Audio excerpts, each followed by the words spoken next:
appreciate everyone being here. I know sometimes these summer meetings are a little hectic, so it works out well to do it virtually, and then we can all attend more easily. So I appreciate your time this morning. We're going to try to make good use of it. The agenda is going to be a little bit disjointed because we do have an executive session, and part of that executive session we have an attorney coming in, and so we have people that bill by the hour.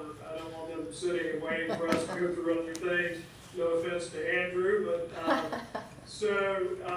he's going to be on at 11:30, so we've kind of geared the agenda to be able to stop at that point. We'll go into executive session and then handle that, which should not take too terribly long today. You should have the minutes from the last meeting. If I could get a motion to approve. So moved.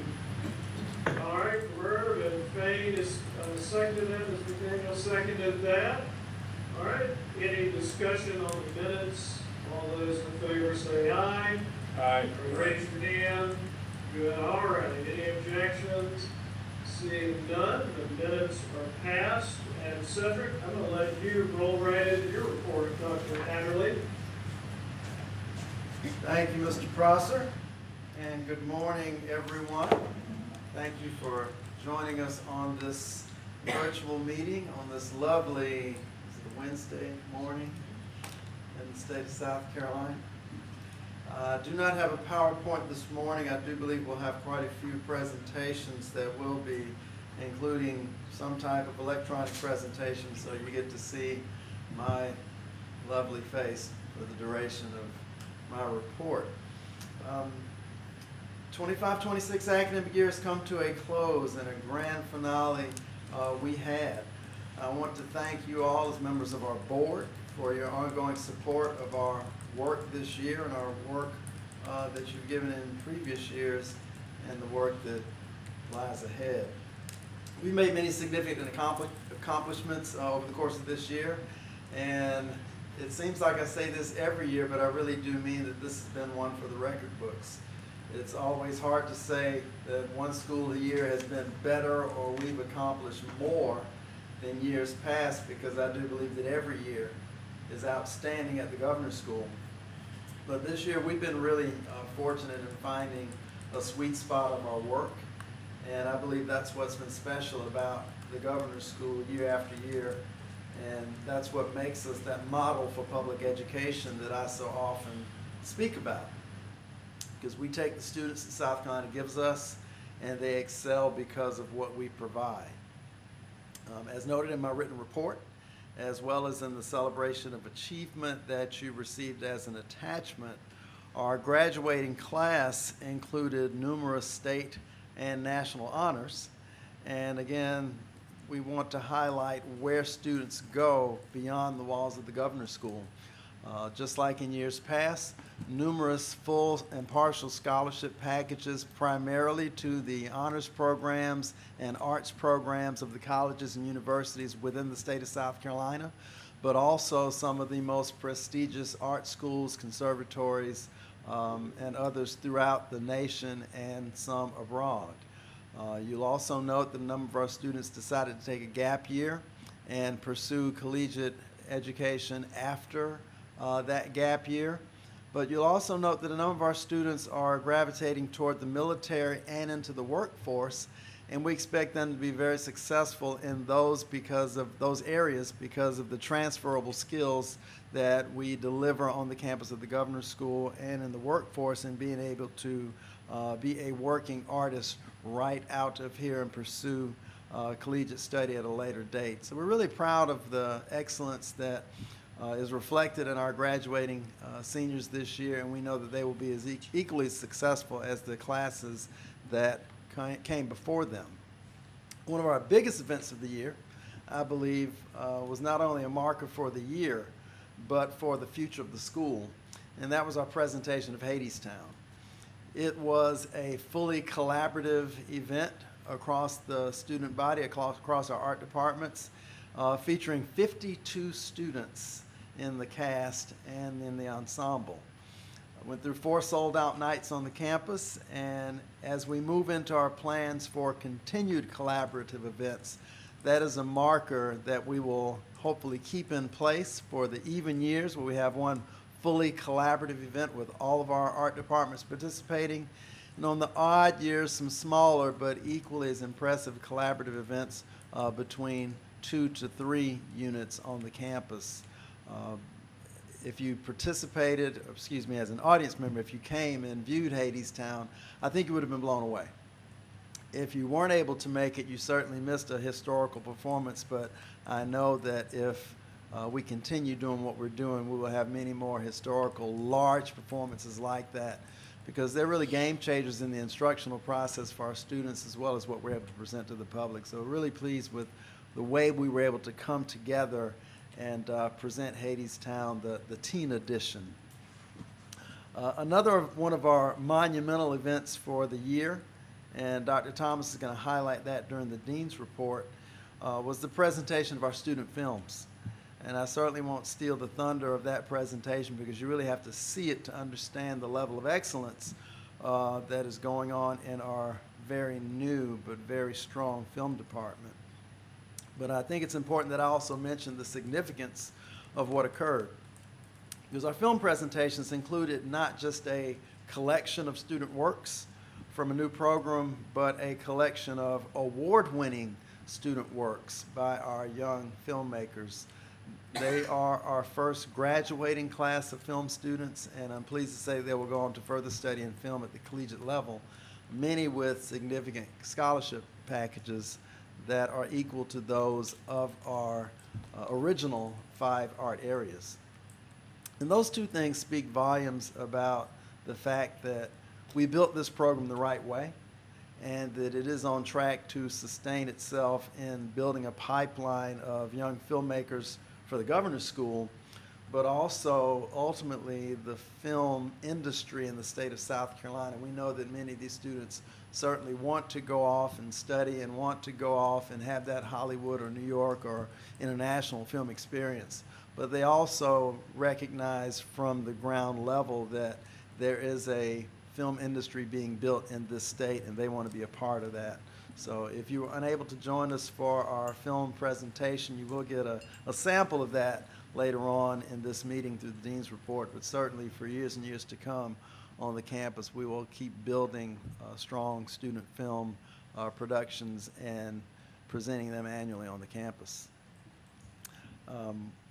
As noted in the written report for several of us, commencement was another monumental event for us. It marked the transition from the 25th anniversary, in my opinion, to the next 25 years of the school. I called it the end of the beginning, because the beginning of the school is in 1999 through the 25th graduating class. But now this marks the beginning of the future for the next 25 years of the school. And I say that because we didn't just simply add a program during this period and do something new. We added an excellent program that required a shift in the way we operate as a campus. And I recognize that shift by saying we have a greater level of collaboration and flexibility that we had previously accepted or not accepted as having to collaborate in the manner that we do now. We did and successfully launched this program without increasing enrollment.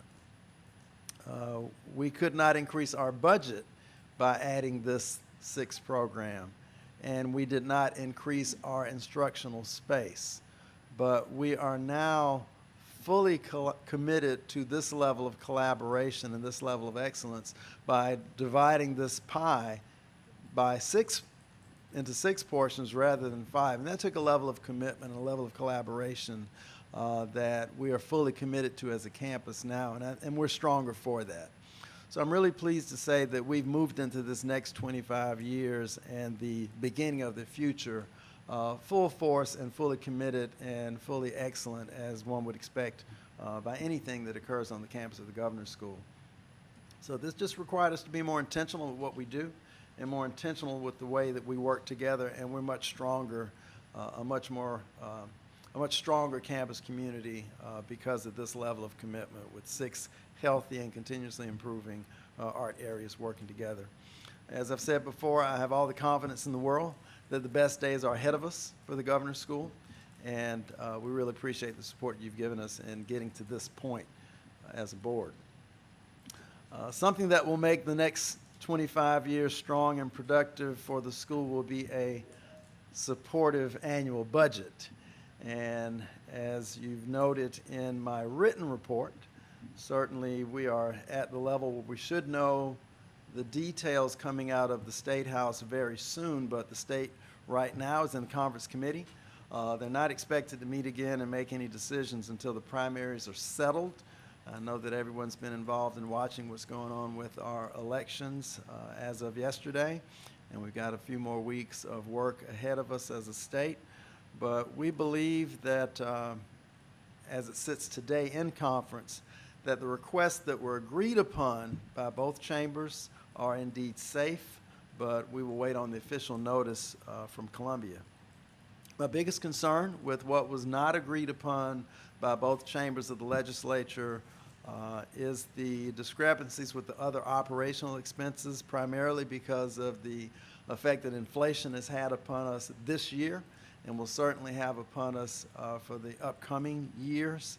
And my big concern with the capital project that neither chamber supported.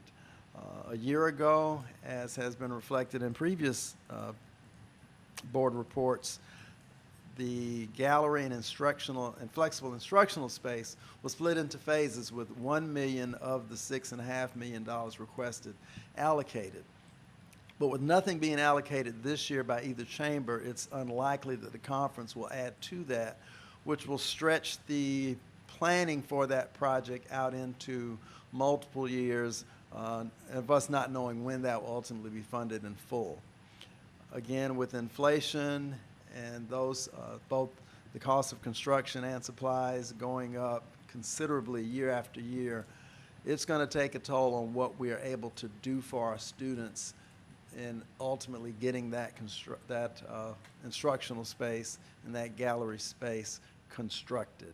So we're very concerned on how that is going to end with our budget, but certainly we'll continue to monitor what the legislature is able to do for us in getting that finally supported by both chambers in the upcoming years.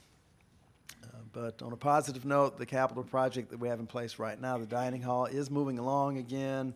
We've had some changes in personnel with the construction company, but we've got that settled, and they have committed to completing the final phase prior to the opening of school. If you haven't walked the campus and looked at it, it really looks fantastic, the work that's been done so far, and we'll be able to accommodate many more of our students in one seating. It's going to completely redesign the outdoor dining as well as the interior serving space and take us into a new level of dining services on the campus. So we look forward to truly cutting the ribbon on that prior to the opening of school and welcoming our students back into a refurbished, fully renovated dining hall. We have the long-range strategic plan marked for old business, so I won't dive into that. Ms. Greenway will be actually she's on the call right now. Ms. Greenway will walk us through the work that we've done. We've really enjoyed working with her and believe that we will ultimately have a plan that is one that will launch us into these next 5 years with a great level of strength and a great level of accomplishment. So thank you to Ms. Greenway for working with us and getting the entire Governor's School community into the development of this plan. We look forward to her presentation in just a few moments. But finally, I did not want this meeting to end without some mention of someone who we've been blessed to have with us for the last 5 years. Ms. Betsy Beam, our Vice President for Finance and Administration, has announced her retirement later this month. And as you know, as you've listened to her reports and worked with her over the course of the last several years, she has managed Aramark and our facilities and our finances and public safety and IT and the production departments. A lot of departments that aren't necessarily related, but certainly have everything to do with the way we operate on the campus. And she's been critical in moving us forward and making sure that our finances are supportive of everything that we do on the campus for the last 5 years. She's been critical in all of our capital projects, and something that's really been important that she made sure it happened is establishing a unit-level budget planning and management process that has allowed us to move into a fully transparent and inclusive system of finance for the entire campus. And that's allowed us to make all of our campus managers more responsible and more understanding of finances. And we couldn't have done any of that work without her. Her work ethic is impeccable, and her commitment to the school is truly second to none. And most importantly, she's somebody we just love to be around. Amen. And Amen. and Irv gave us a good amen on that one. So we're going to miss Miss Beam, but she promises to not be a stranger, and I'm going to hold her to that because she's been really critical to the success of the school, and it's important that she remains a part of the Governor School community. So I wanted to thank her for her commitment to the Governor School, and look forward to seeing her more. I know she's going to spend more time with her family in retirement because we were able to keep her a year past her husband's retirement. And I certainly understand that commitment to her family, but I wanted to say that today as I close out my report. And as always, I'm always happy to answer questions about anything that I reported on or anything that I did not report on. We're in a good place, and I'm looking forward to continue doing the great work of the Governor's School. Well, thank you, Dr. Adderley. I want to reiterate what you said about Betsy. We certainly appreciate everything that she has done. She came to us with a tremendous amount of experience in state government and all of the things that were really critical during our transition, particularly administratively. But really, it's her demeanor and her ability to lead people that has moved us forward. She's done a terrific job solving some intractable problems, not only capital related, but human capital related over the period of time that she's been here. So we have to say a lot of nice things, and they have the added benefit of being true, but it's because we can't afford any big retirement gifts. So. But Betsy, we do appreciate it. We wish you the best. I know you're going to enjoy retirement, and hopefully all that excess energy you have, you'll be coming back and help us, at least the students, with a few things over that period of time. So, and we'll even make more remarks when we get to your section. So,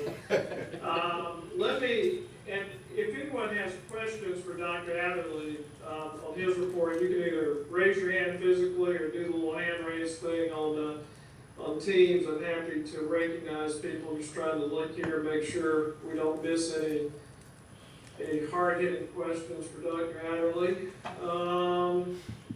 Faye? Faye, you have the question. Go ahead. Let me unmute. Okay, Dr. excuse me, Dr. Adderley, you mentioned the capital projects, and I know that's something that we've talked about in the foundation as it relates to fundraising. And I just wanted to understand the process in the state. Is it that they approve the project itself within a certain scope, and then the following year they can possibly say, okay, we approved it last year, but we're not going to fund it this year, maybe next year, maybe next year, maybe, I mean, how does that work on that big capital project amount? In the past, when they have approved capital projects, they either approve it in full and allocate the requested amount of money, or they will break it up into phases and give a certain amount for consecutive years. We've not had any project broken up more than 2 phases. This is somewhat different from any process we've been through with the General Assembly, and I can't say that the other special schools have ever had a phase 1 allocation given and then $0 with no clear avenue for phase 2. So this seems to be something that is different from past practice, and we just don't know where we will land with a phase 2 or a phase 3, 4, or beyond. So we're trying to get some better understanding of what the plan is, but they have that ability to break projects into phases depending upon other priorities throughout the state. You know, I think, of course, it was Residence Hall was the most recent, and it was broken into 2 years, and that was, $20 million or so. That was a large amount, and we were able to make that work. Although, looking back, with the dining hall, that project really extended over a period of time. I don't remember exactly how the appropriations fell, but I know, we had many requests and a little bit of progress here and there. We had a commitment from Aramark, and then it languished for a while. So, I think it's just the vicissitudes of funding and whatever other priorities they have there in Columbia. We have a former member of the General Assembly now on our board, which is a benefit. I don't know if Ray wants to say anything about that, because she's been in that arena directly. Yeah, I think you're still muted, yeah. Well, the difficulty in budgeting is oftentimes the House will want one budget, and the Senate will want another budget. Unfortunately, in this year's budget, neither chamber included this money. So now that the budget is in conference committee, it is extremely unlikely that they're going to interject that money. The window of opportunity was to get one chamber or the other to make sure it was included in the budget. So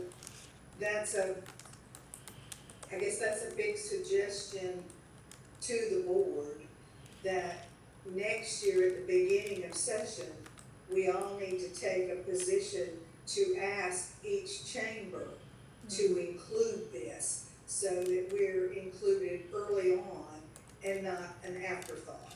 Because by the time the budget committee actually starts listening to the various agencies that come before the Ways and Means Committee, they've already built a framework. So you have to be ahead of that public hearing requesting dollars. That's good advice, and I think what that also means for us in preparation for the next session is, we really need to define that vision and make the case even more, and basically have that vision ready to run with, before the session gets going. Correct. Yeah. All right, any other discussion on Dr. Adderley's report? Any other questions there? Let me just make sure I don't see anyone. All right, well, Dr. Adderley, we appreciate all the good update. I was there for graduation, and again, it's always a tremendous event, but to see where the students are going, and it's just great to see that celebration with the families. All right. Thank you. Thank you, Dr. Adderley. We will go ahead and move into a discussion of the strategic plan, pulling it up from old business. We have Martha Greenway, Greenway Associates with us. There she is. And Martha, as you know, I think all of us have had chatted with her and been in sessions with her. A tremendous amount of work's been done campus-wide with all of our various constituencies to put this together. So I'm going to turn it over to Martha and let her give a presentation on where we stand right now with the plan. Martha, thank you for joining us. Of course, and thank you for having me. Good morning, everyone.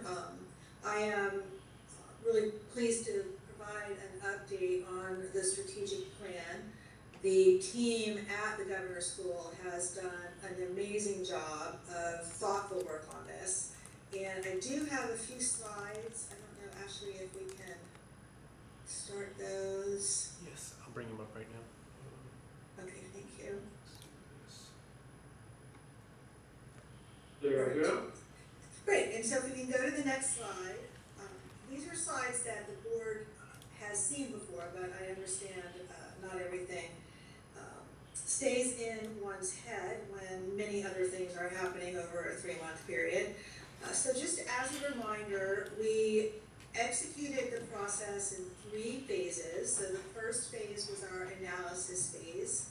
We gathered a great deal of input from stakeholders and also reviewed a lot of information about the school's performance. We then moved into the strategy development phase, and in that phase, we began with a design session, which some board members participated in, as well as representatives of the staff and external partners. That defined a set of priority outcomes, which are, if one wants to think of these as the high-level goals that this plan will seek to address, the priority outcomes represent those. And then within the plan, a number of strategic themes or areas of focus were identified, each of which has a set of corresponding objectives that further define the actual results that will happen in each strategic theme. And then finally, we had teams of employees work on developing the strategic initiatives. The last phase, which we actually completed in April, due to an ice storm that you may remember experiencing in South Carolina that pushed us off a few weeks. And the teams then gathered to create implementation plans, which we call action plans in this context. So that's the process that we went through. And if we can go to the next slide, just to give a little bit more detail about how exactly we undertook each of these steps. This says analysis of district performance, but of course we are talking about the governor's school year in this context. And we also looked at previous stakeholder input, so the various surveys that were collected. I will say that at this stage, we did also look at comparative performance of the state overall and attempted to get information on comparable schools across the country. And we started building some profiles of comparable schools, and what we quickly realized is there truly is no school that is comparable to the Governor's School of Arts and Humanities in South Carolina. Many of the other state schools are affiliated perhaps with a university. Many of the other state schools do not have residential programs. Some of them have very strict admission criteria that, if you will, kind of create a bias in the types of students that the school serves. And then a number of the ones that are residential and focus on arts might only focus on performing arts and not humanities. And also, most of those are private. And so the mix of funding and the programs that are offered are just so varied that creating, if you will, benchmark performance indicators would really have been misleading. And so what we did instead is, and I'll talk about this when I get to that step, is that we asked the people working on the strategic initiatives, in other words, what promising approaches are out there that others are implementing.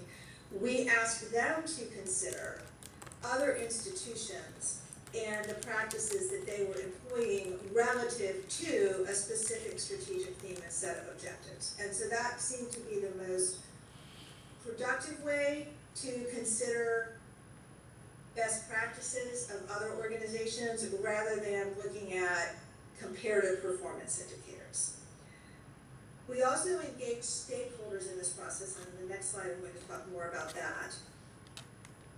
We brought them, as I mentioned, into this design session, representative stakeholders to review all of those findings and draft these priority outcomes, strategic themes, and objectives. We then went back out to staff again and let them see the emerging draft and provide feedback. We shared that draft with you in March. And then after that, we had strategy teams around our 3 strategic themes, conduct research as I just described, and recommend the initiatives or project to implement the plan. The leadership team refined those and selected the ones to begin with. So you will see that this strategic plan has 20-some strategic initiatives. You cannot successfully implement the plan if you try to do all of that at one time. And so we talked about a number of factors to consider in terms of which ones should launch first, and you'll see in the last couple of slides which ones those are. For those that are launching first then, different groups of staff convened in action planning teams to draft the implementation plans for how these strategic initiatives will roll out. The strategic initiative action plans vary from fairly short-term, perhaps 1 academic year, to others that might take 3 or even 4 academic years because of the complexity and depth of work that has to be done. And so then the remaining strategic initiatives will roll out in subsequent years. So if we can go to the next slide. As I mentioned, we engaged a lot of stakeholders. We had interactive sessions with representative students. We had a faculty and staff facilitated session to get input into those strategic plan concepts. We had focus groups with alumni, the foundation board, the parent council, the school improvement council. We did small group interviews with the board members. We did a survey of referring educators across the state, and then we did individual phone interviews with the folks you see represented here with their organizations. And as I mentioned, if we go to the next slide, you will see that we continue to get input after this initial analysis phase, so that in the design session, all of those groups were represented in building the draft plan. And then we had an opportunity for all employees to provide feedback on the draft plan before we shared it with the board. So what I'm going to do now is move into the actual plan itself. Maybe I could pause right here and see if anybody has any questions about the process. Any process questions? I don't see anyone, so let's just keep rolling. Okay, great. So the strategic plan focuses, as I mentioned, on several outcomes, and the outcomes reflect the various constituencies that the school serves. As I mentioned, one of the unique things about this particular school is that it has a residential high school, but it is also charged with influencing arts integration across the entire state. And so the high school students are a very important constituency, and so there are 3 outcomes, if you will, for them, that they would thrive artistically, intellectually, socially, emotionally, and physically. All of those things really end up being something that the school is responsible for with these young people. They're equipped and confident for life after high school, and they're prepared for multifaceted, evolving careers. That language was selected intentionally because some of these students are going to go off and have an entrepreneurial focus on themselves as an artist, or may choose to start a business using some of their artistic skills. Or they may go to work for a corporation, they may go on to university, they may go on to be a performer with an organization. And so there are a wide variety of things these students are going to be prepared to do, and they will not just do one thing, they will move among all of those things. And so really thinking about that multifaceted, evolving career is essential to this preparation. Then the next one is that South Carolina students overall benefit artistically and academically, and then South Carolina educators gain skills to integrate arts and student learning, and that this state as a whole benefits from a creative, career-ready workforce, which is something we heard emphasized very heavily from the external stakeholders at the state level. The plan is organized around these 3 strategic themes: the residential student learning experience, the residential student wellness. And again, I want to emphasize the residential students are a very important part of this plan, but we recognize that the school has this larger role, and so then the 3rd strategic theme is statewide awareness and access. And then as stated, each of these has a set of objectives. I'm not going to read all of these, they were in the material that you received in advance, but if you could just click on, please, the next couple boxes there. There we go. And you'll see, you probably won't remember, but these used to be numbered within each theme, so we've put them alphabetically here to make it easier to talk about them as we move forward in the implementation of the plan.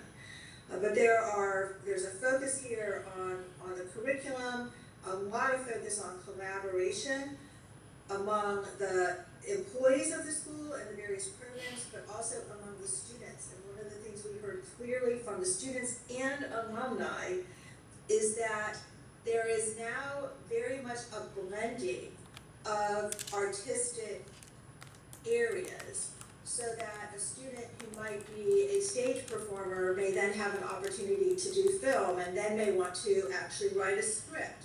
So there are many different ways that they will use their talent, not necessarily narrowly in one particular art focus, if you will. And so that collaboration among areas for the faculty, but also for the students, is really important here. The residential student wellness, we heard a lot from students about the support they need as teenagers, essentially. They are at this residential school, they do not have the network of family members, faith leaders, neighborhood organizations, community organizations that they might have if they were in their home environment. And so the school has to be prepared to step in and really support the whole child and ensure that the culture is one of belonging, acceptance, and support. We definitely heard that the mere nature of a school where there are performances and publications and things that are selective can lead to an environment that is competitive and sometimes creates stress. And so we need to recognize that in this plan and be prepared to address it, and the students talked about that a lot. And then under statewide awareness and access, these objectives are in many ways very different from each other because they're focusing on different areas that the school needs to address. So expanding the arts learning experiences for educators and students, as well as broadening the participation in the programs that the Governor's School offers itself. So you're influencing what's happening in other schools by working with educators and students, but you're also bringing people to the summer programs and other things that the school offers year-round for students who might not be in the residential program. Strengthening partnerships to promote that access and statewide visibility, as we just heard in Dr. Adderley's remarks. Financial resources are constrained. And so there are many organizations across the state with whom the Governor's School could partner to distribute its programs and resources across the state without having necessarily to stand up everything independently. And so this opportunity is something we've heard a lot about. And then the last objective, but certainly not least, is to effectively measure and communicate the school's return on investment. And what we heard clearly from stakeholders, including many of those that have influence over the state budget or have a lens to the priorities of those who have influence over the state budget, is that the school needs to be able to demonstrate how it is benefiting the state overall beyond the students who are enrolled in the residential program.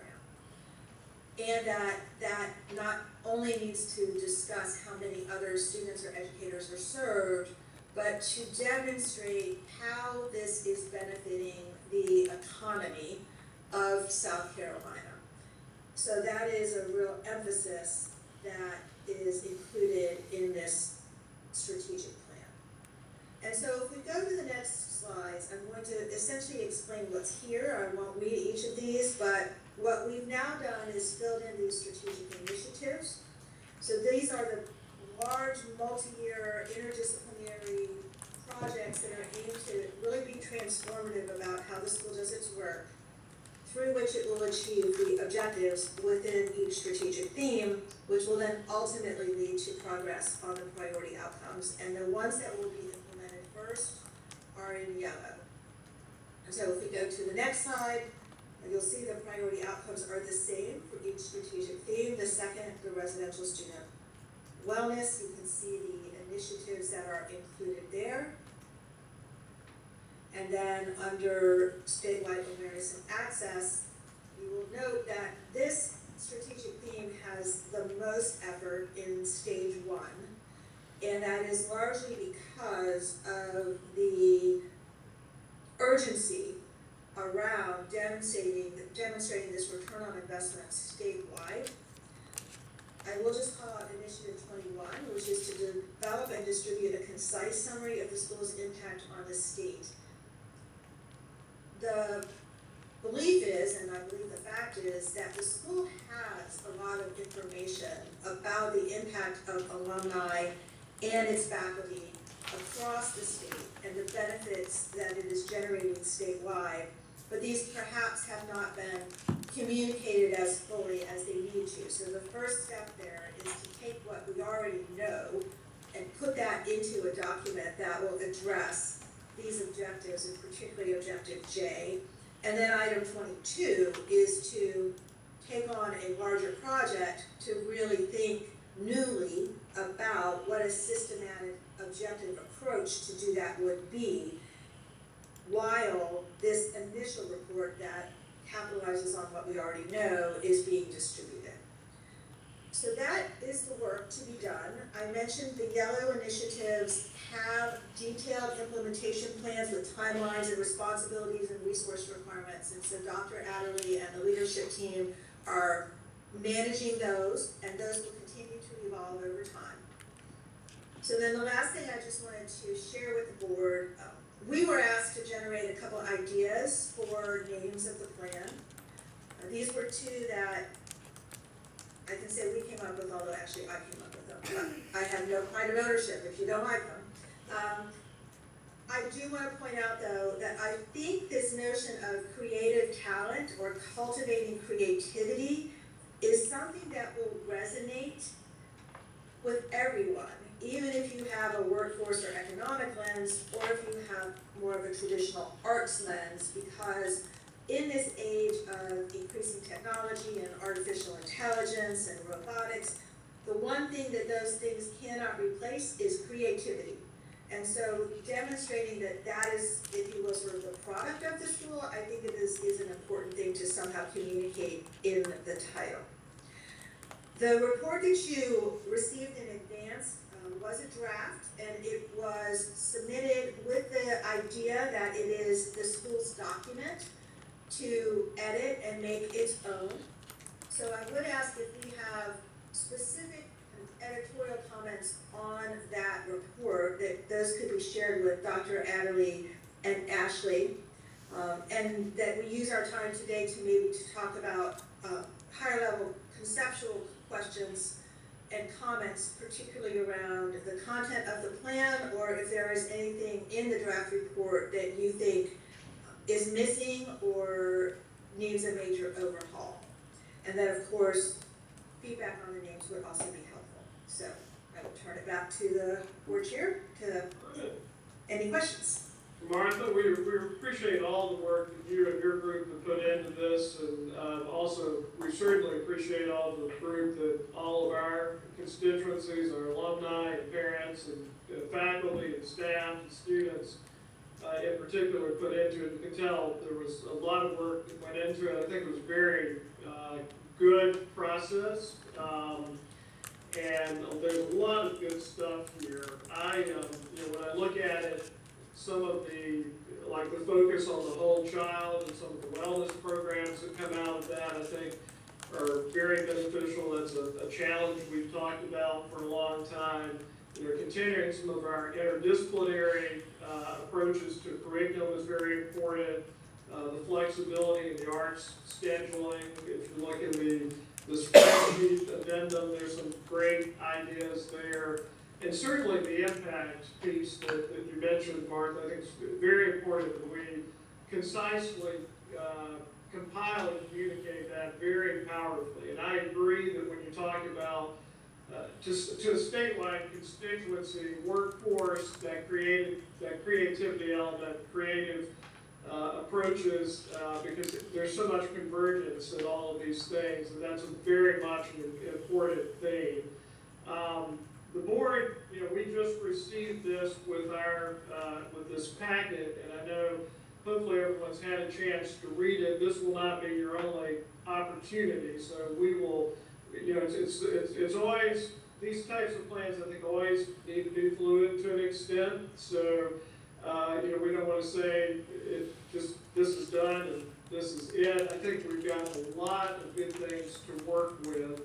I do want to, what I would express in my reading of it, I think, is I would like, as we move the process along, to put some more specifics in here. If I refer back to like our prior plan, particularly on the initiative side, I think the priority outcomes and the strategic themes, I think those have been very well organized and summarized, and even the objectives. But when I get to the initiatives, I don't find the level of specificity that I think we need to actually implement. And I think part of that is when you have large groups, I know it's not because there's a lack of good ideas. I think it's probably there was some reluctance to maybe commit to specific ideas. We had so many good ideas among the different groups, and that's just, I don't know that to be the case, but in my reading of it and having participated in a lot of these processes and plans, that's kind of what's surfacing to me. So when we get to the sections like the initiatives, and I see, a lot of assess and plan, and in fact, there's like 28 times we talk about doing further assessment or further planning or evaluation. I think we really want, as a group, as a campus, and particularly as a board, as we set the vision, to kind of get more specific. Like in the last plan, we said we're going to start a film program, and there were a lot of good things and priorities that came out of that. We talk about the commercial music curriculum, which probably doesn't need to be mentioned because we're actually doing that today. I'm really excited about that. When we get to that, Dr. Thomas can talk about it because it really is a culmination of a lot of these types of goals. But I think, we need those kinds of specifics, and just not to belabor it, but to give one other point. If we talk about technology and AI, maybe we get to the initiatives, we should talk about, rather than, evaluating these things, let's establish, a technology and AI arts integration program and define what that is, and then you get down to things like, say, on the first page, number 8, about expanding and enhancing internal and external professional learning. So if we talk about professional development, maybe one of the things that comes out of that is if we send 6 key faculty members to an AI literacy conference next summer or whatever, so we have a little bit more specifics to move on. Those may or may not be the right goals. I'll leave it here, and this is where I think it really, it's a handoff to us, to the board, where it comes back to us, and that is, we need to set the vision. And there's so many good things here that are iterative, that really sustain the institution, keep us moving in the same direction, which is a good direction, keep us doing the right things, but to elevate us to that next level, that aspirational piece of it, the vision, the moonshot, goal, whatever that may be. And, Martha alluded to the benchmarking, and I agree, it's tough to put a matrix together and say, let's grade ourselves against all these other schools because we're very different. But I do think with analogous programs, you can find some great ideas. And, if we look at the national rankings, if we said something like, and I'm not saying this is the right goal, in fact, it probably is not, but if we said we wanted to be nationally ranked as number 1, among all of these arts high schools, what then follows from that? And again, I don't know that that's the right moonshot, but that's the kind of thinking that we as a board, I think, need to put in that vision. And again, there's so many good things to start with here. I think it's a good handoff to us to really be able to take it to that next stage. So I'm gonna hush right now and let all the other professionals here on the board give us some good ideas. I'm gonna look for comments. I see Mr. Welling over there has something he wants to say. Irv? Well, you know, you and I have talked about this a little bit, and I totally agree with what you just said. I think this plan is spot on for kind of getting us to improve where we are.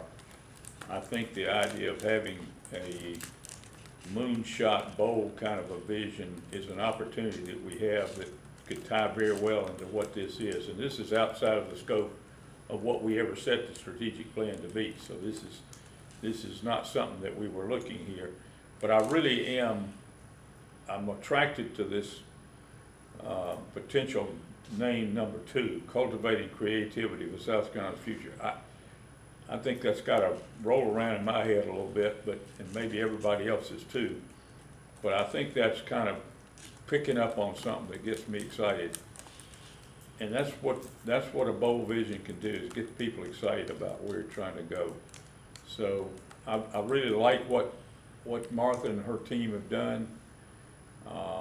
And I think we need to take a little time, and maybe we need to even have a special session of the board or something. It's some soon off future point, but to really get into this and get all of our teeth around it. But I think we've got a lot of good stuff to work with here. So I've been excited. I'm even more excited. I appreciate that, Irv, and I do think we need an additional session where we just concentrate on, from a board level, a strategic level. I mean, that's what our job is versus, being in the day-to-day trenches, where we can step back and focus on what is that vision, that moonshot, how do the other elements follow, what questions do we need to ask, how do we align resources. All of those things really follow, from the plan. This plan's structurally a good bit different from what we had last time. That's not a criticism of the last plan, but I like the structure of this plan. I think we spent a lot more time with each group. And Martha's group, and Martha spent a lot of time with all of the various folks on campus and around campus, and that's good. So it gives us a great point to start from. I'm looking at the screen here to see if anyone else has anything they want to add, because I don't want to dominate. Yep, Fane, go ahead. Yes, you, Mr. Yep. I was going to say that I think, maybe it's in the slides, Martha, maybe I missed it, but, the monitoring of this, strategic plan as we, set the vision, as you said, Chad, and I think you mentioned, in a way it sounded like you were mentioning how we monitor it as a board and as a school, but I do think getting those action steps and actually being able to monitor our progress against them is going to be important, and that's a learning that we had to have really on the foundation side when we set up our strategy a few years back. And it became, I guess we were even clearer in our board meetings, Mr. Prosser, about which strategic objectives, we were focused on, and just making sure that we as a board were focused on the right things, just like the school is focused on the right priorities and the strategies. So I just want to bring up the monitoring aspect. No, that's a great point. And Martha, maybe you want to comment on that. Maybe you could tell us, among your vast sea of clients, where do you see these things fail? What's the number? I mean, give us some advice on how to take it. Right, and I do want to just comment on a couple points that have been made, and then I'll address your question. The action plans that have been developed for this first round of initiatives are very detailed and have timelines for when certain steps will occur. We have put those into an Excel file that allows the leadership to actually look across all of the initiatives over time and see where the organization should be. At this point, that is under review because as human beings tend to do. We are overly optimistic about how much we will get done, and as a result, things get crowded to the left side of the work plan, if you will. And a lot of things have ended up happening in the first semester of the next school year, and it might not be realistic to expect faculty and others to absorb all of that at one time. So that's part of the reason we're not sharing that today. The leadership team just needs to make sure that that is achievable. But that does then provide that mechanism for regular reporting to the board, and also then from the teams that are working on the implementation up to the leadership team. And so each of those initiatives has a sponsor on the leadership team who is responsible for meeting with those doing the work and reporting on those. Most of our clients do not put the detailed action plans in a published document, if you will, because of the fluid nature of them. And so if you imagine that in addition to what might be a strategic plan overview that might be published, the website would then have layers where I could click on a particular initiative and it would give me an update on what's happened with that initiative, what's coming up with that initiative, what impact that initiative has had, so that if the information is available, it's just not in print where it will be obsolete as soon as it gets distributed. So back to the question about where things fail. It is in the implementation, and this is not unique to the organizations we serve. This is in the strategy research.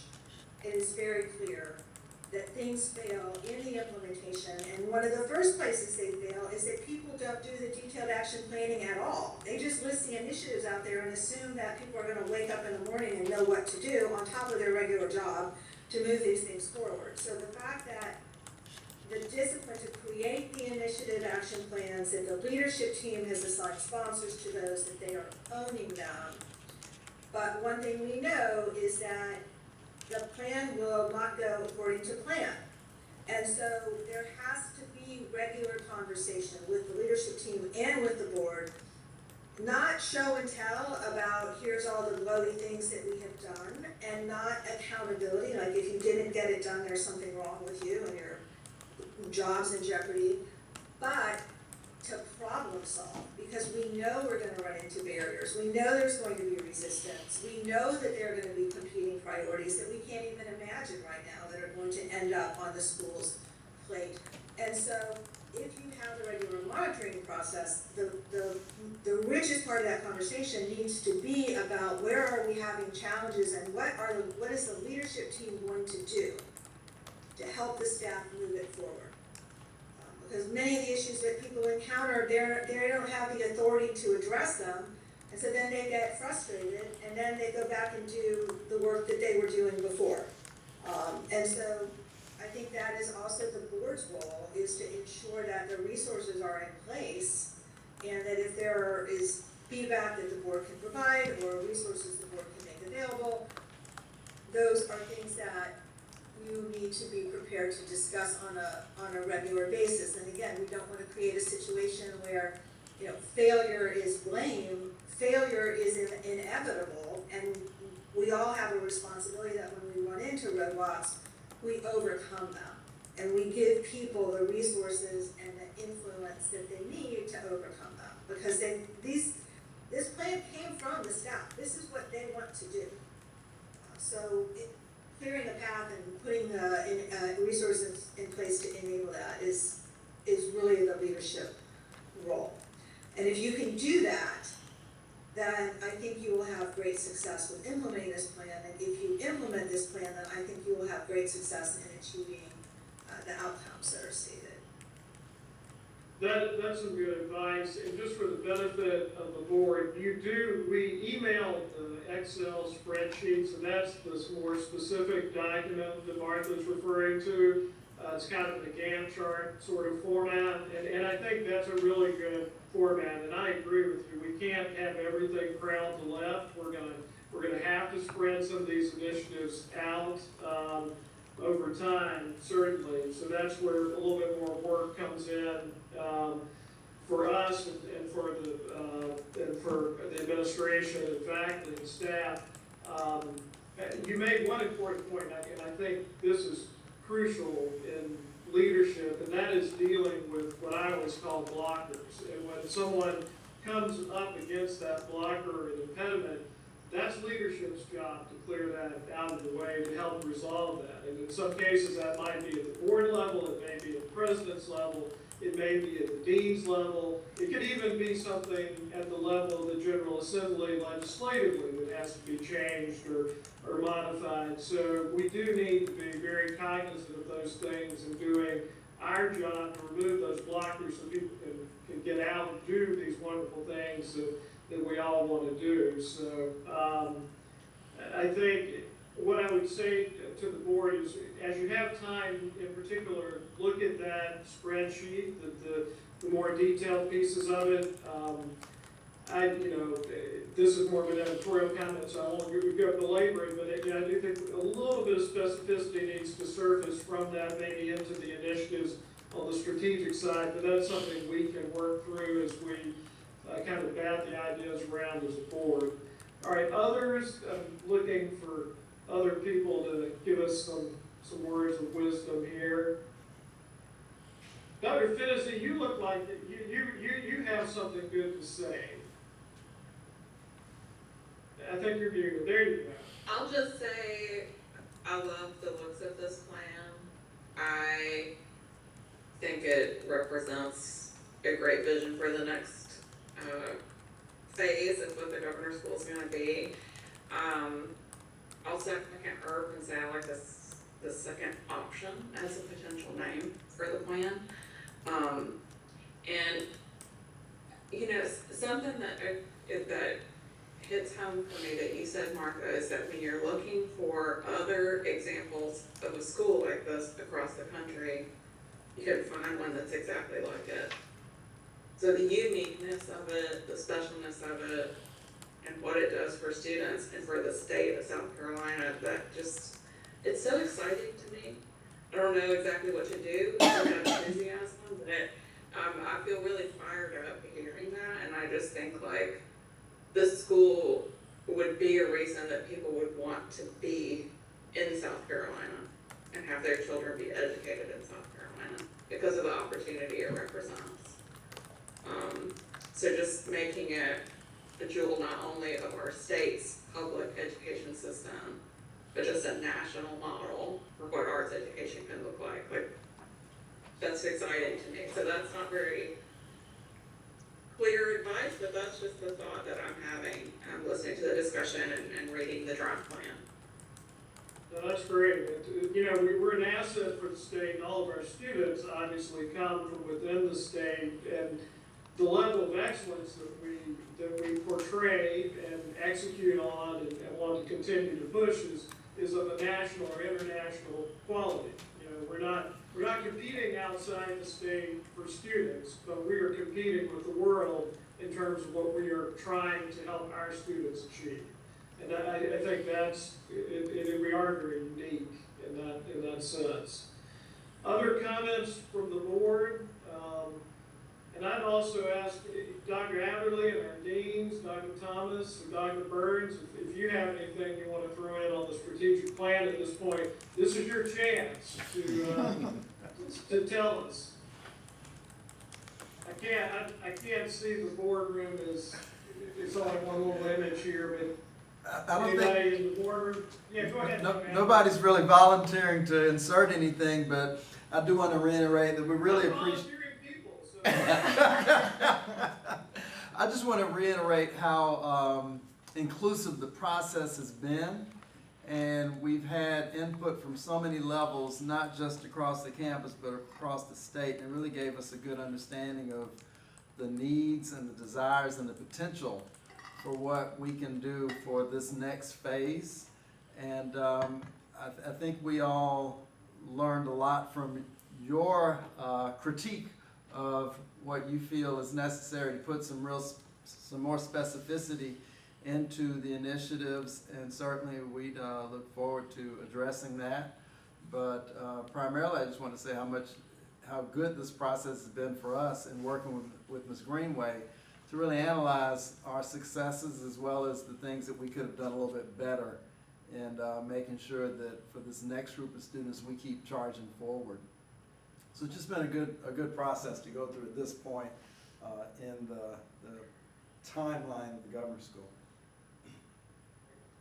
I do think as a board, another session, and we can do it virtually to make it easy for everyone to attend would be great prior to our September meeting. My inclination is to sort of push that toward the end of the summer, because I know the summer is just crazy for everyone, with particularly if you've got family obligations and so forth. But maybe, maybe even in August, as we're getting back to the start of school, but prior to our next board meeting, and what I would encourage everyone to do is to give feedback, send it to me, send it to Dr. Adderley, certainly editorial feedback you have, more broad themes or ideas you want better developed.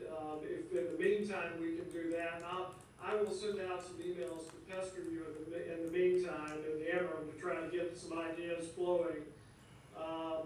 And we can start that discussion and maybe have a virtual session, and then have another crack at the vision piece in September as a board. If that it seems to work for everyone. I see a few heads nodding, so and if there are any other ideas, I'm completely open. All right, last chance, Dr. Burns, what do you think? I would echo some things that Dr. Adderley shared. I think folks are excited about those next steps and engaging in work that is supportive of our students but takes us to the next level. I think that something that the board mentioned a moment ago, it allows us to clear pathways for that work to occur. I'm specifically thinking of some of the things related to a residential curriculum. And I know that Dr. Thomas, Mr. Inglesby, and I have even already begun some conversation about that in regards to our Wednesday programming. And so I think there's some excitement about being able to move those elements forward, and look forward to the chance to put some more specific plans and details to flesh that out. Right, and Dr. Thomas, how about the final comment from the faculty side of things? Well, I think the process really structured time for collaboration and conversation across departments. They were, just department chairs were on two of the initiatives in that first objective, and we were not doing any other business. I was not even in the room with them, as they really got a chance to work together, thinking through shared spaces, which we've already alluded to, adjustments to the schedule that will be required for additional collaborative work. So there really was a lot of energy around building more time like that into our school year upcoming, which we are doing. So I think it really did foster a sense of, teamwork around ideas. Some of them new, some of them have been floating around a bit, but we just haven't, in the pace at which everyone is working, we just really haven't had a structured opportunity, to carve out the focus and the time and prioritize them. So I think that was definitely valuable. Yeah, when you say that, one thing I think of just in terms of process here for us, and we talked about the shared document, particularly the spreadsheet. Now that all of our board members have an account, we could do a shared Excel spreadsheet, and then that would allow people in an asynchronous fashion, when you have time to look at it, you can see the ideas developing, and then go in there and put comments and things. I'm probably scaring Cedric to death that I'm suggesting that, but just as from a collaboration standpoint, that might be an easy way for us to keep this ball moving forward. So since we're all becoming so tech savvy these days, all right. I will close with Martha Greenway. Martha, is there anything else that you would like to share with us, or any other advice for this board? No, the only thing I will share again is just what a delight it was to work on this project and to get to know the team at the governor's school and discovered the fascinating things that you all are doing there. There really is nowhere else that we've identified that comes close to the kinds of work that you're doing, and I just appreciate the school and the team and everything that you do, and I really feel blessed to have been a part of helping you figure out where to go next. So thank you for the opportunity. Well, we certainly appreciate it, and we appreciate and recognize all the work that you and your group put into it, helping us, shepherd us through this process. So thank you for that. Thank you for being here today. All right, so that will be all of the strategic plan, unless I see anybody with comments. We've got a couple of minutes. What we can do, we've got these new business items that are both fairly quick. We can knock those out before our executive session. The proposed fee increase, which is Exhibit 4, and maybe Ms. Bean wants to raise the fees and then walk out the door. Yes, I do. You will not say you went bankrupt because of me. Anyway, I will go through much detail when it comes time to my report. I don't think there's anybody on this call or in this room that hadn't experienced a cost of living increase in the last 2 years. We have not raised our fees in the last 2 years, so it's truly time. Ashley, if you could pull up, if you don't mind, you're Richard 1, I'm sorry, I don't have anything over here that can do it. The finance thing, just so that you can see very quickly and you're not voting on something blind. I can take it from there, thank you very much. Basically, it is a $200 increase all the way down. The top 3 lines are your summer sessions. We now have 1-week session, 2-week session, and 5-week session. It's just a flat $200 increase in the tuition fee. The very last line is the food services fee. That, if you remember, is just a pass on. Again, I'll talk in much detail a little bit later on in my report, but we're very fortunate that with Aramark, we have a 6% cap on what they can go up each year. So we didn't increase it last year, so we do need to increase that this year. The enrollment fee, I just wanted to show you what we were doing. It doesn't necessarily have to be a part of the vote, the fees do. But in the past, we've called a deposit. We asked people to pay a deposit.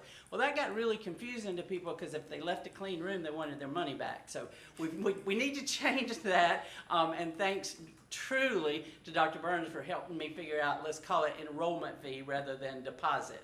Because it is, we say everywhere that it is not refundable. We don't refund it if you don't come, but it was sort of confusing to parents, rightly so, that we called it a deposit. So basically what we're asking the board to vote on is a $200 increase in each summer session price and the RHS meal plan. All right, I think we all have seen the inflation that's happened in particularly food costs and other costs, so that makes perfect sense. The good thing is that we have an active foundation that helps families who otherwise can't afford it make sure they can still participate in all of our programs. Can I ask a quick question?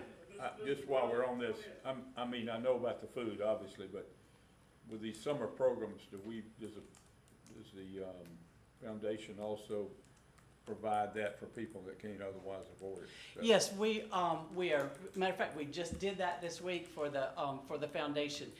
They have a number of endowments that, if you look at the actual endowment, it may be a student that's summer only piano.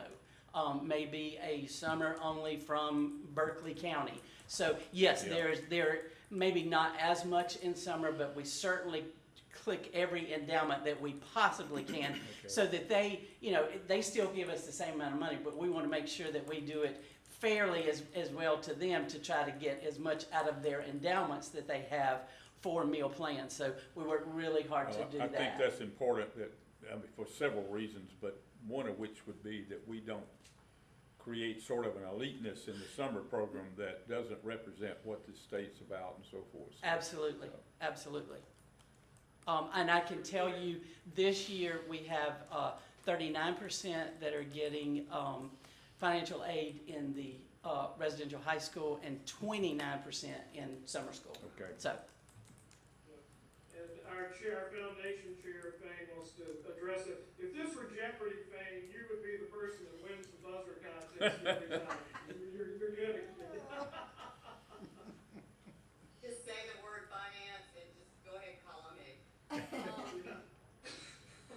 No, Betsy, I just wanted to ask you, you said the max on food services is 6% each year. And I noticed this is a little less than 6%. Have we locked in with, Aramark that this 200 will be enough? no, it has never been enough. Not that I want a bigger increase. Right. We have never, it actually cost us more than what we charge. It cost us more per student than $4,200 a year.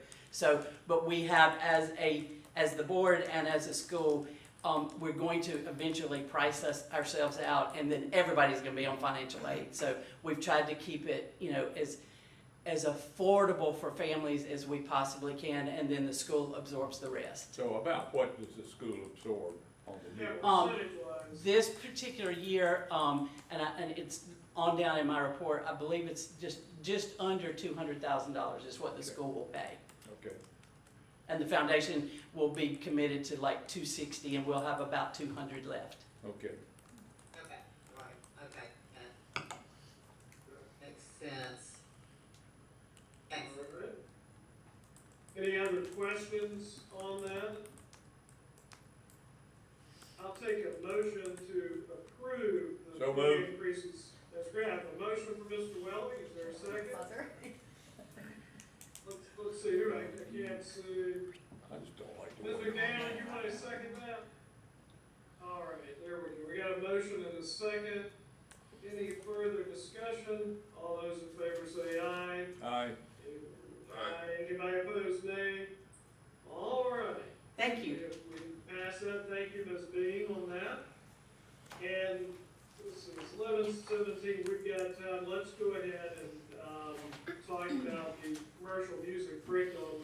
And while Dr. Thomas is coming up on that, I have to say, in reading through the detailed curriculum for this, it just reminded me in a way that I'm not sure I even realized fully before how extensive the art education component is for our students. If you looked at all the requirements and the elements and kind of the mix of things that really it is both interdisciplinary but also within the music discipline were important for those students. I was really impressed with all that was included in that curriculum, and any student who could get through it and go Right. do all of those things. So Dr. Thomas, you want to tell us about the commercial music Sure. curriculum? Absolutely. Good morning, everyone. This is Exhibit 5 in the board report, which starts on page 26 of the board book. And you see on the first page just kind of overarching goals and objectives. This has been in the works for 3 years or so now in terms of designing a commercial music studio within the music department. It's sort of an ecosystem within our classical music program. So you see outlined there very specialized skills for commercial music students that are on that first page, and course proposals. The highlights are for new courses in our curriculum. What I think is really dynamic about what the music department has done is build into the existing curriculum. That is why I gave you all the detail about what all music students do and how these commercial music students would fit into that overarching curriculum. But the new courses highlighted for your approval are the music business industry course, which falls under the special topics sequence in the department, also class guitar and film scoring. And that last one is a particularly exciting one in terms of its crossover with our film department. And pending your approval, that actually is a course that is going to roll into the schedule this coming school year. So we don't have to wait until we have commercial music students to be offering that course pending your approval. So I listed next for you the other special topics courses just for your information in terms of existing curriculum. And then the individual applied music will be adding a commercial music masterclass, which is the same model as all the instrumentalists and vocalists in the department, and seminar classes. Masterclass and seminar are a really vital part of the curriculum, and you see some sample topics that might rotate through that seminar class listed for you in bulleted form. Applied lessons will be at kind of the foundation for commercial music students, just as it is for all of our musicians.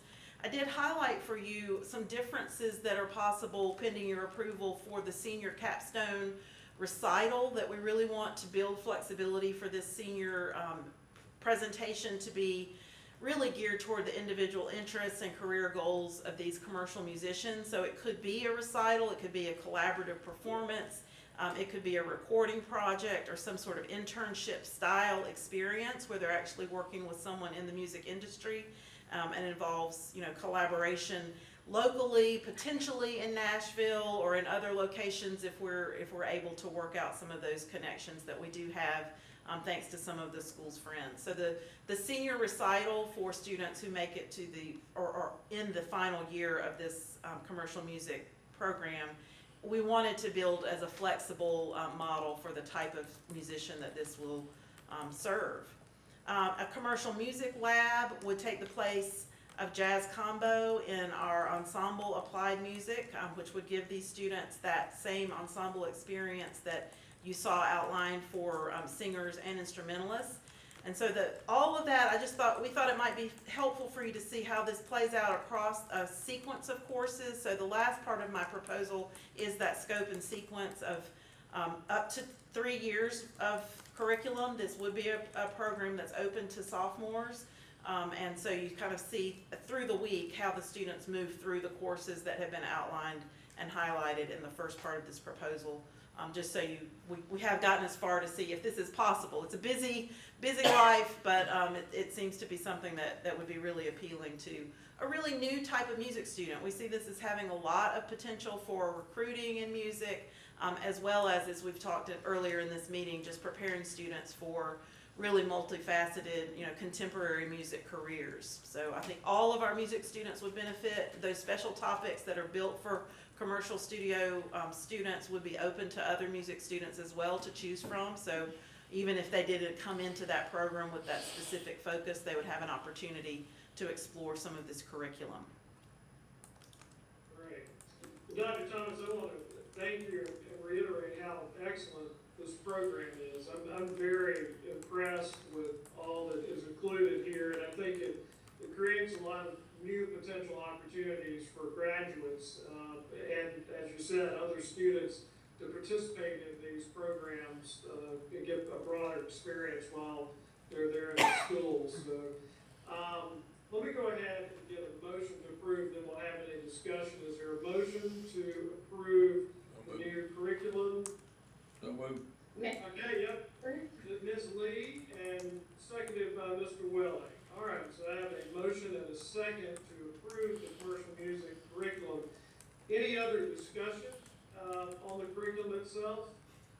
Ms. McDaniel? Yes, I just had one comment. I'm very excited about this curriculum as well. I think it really positions our students to take on what we just talked about in the strategy, the global competitiveness, and to really add value to the state of South Carolina. So I guess my question is, do we have a plan, or I don't know if we worked on a plan yet, but do we have a plan about how we'll communicate this to the state legislature and to the state as a whole about the value of this commercial curriculum and how our students will benefit the state? I see Dr. Thomas looking at Yeah, Dr. Ashton. this would definitely be part of what we are thinking of in terms of that return on investment portion of our strategic plan, and really making this highly visible, you know, pending your approval, and just really making this part of our, you know, storytelling about the school and all of our channels, but especially, as you say, with legislators. The other really appealing dynamic of this, that Dr. Vaughn, our music department chair, and I really need to, you know, publicly acknowledge her leadership on this and organizing a faculty workshop to develop the curriculum. But Dr. Vaughn has pointed out that this will also create a very small, mobile group of musicians who could easily travel the state and perform. It would make it much simpler in terms of an outreach group and you know, taking it on the road, so to speak. in ways that they could perform at venues that maybe our other, you know, a string quartet might not be appropriate. So I think it's going to kind of increase some visibility for the school as a whole, just because of the way that that's built. But that's a great observation, Thane, and something we've certainly been thinking about. I would just like to add, Let me give Ms. Cathcart first. okay, Yeah, go ahead. So this is awesome. Question, the faculty, who are you thinking, is someone taking ownership of that now? Is that something new? Do you need someone new? We What's will, gonna happen? we will need a new adjunct guitar instructor, because that has not been an instrument that we have had. But the beauty is the existing full-time faculty in the instrument areas are on board for working with the students. So the guitar instructor, we also would have someone, Ian Burkita, who's retired from Furman University, plays double bass, and was instrumental in the curriculum design. He could easily lead the contemporary music lab, for instance. So we really do, in our adjunct and full-time personnel, have a lot of this covered currently. And of course, as we build and go forward, we would be proposing a full-time position to really, you know, kind of take it to the next level. But we've kind of sequenced the first few years with existing personnel other than that guitar instructor. Great. That's a good question. Yeah, all right, Mr. Willie?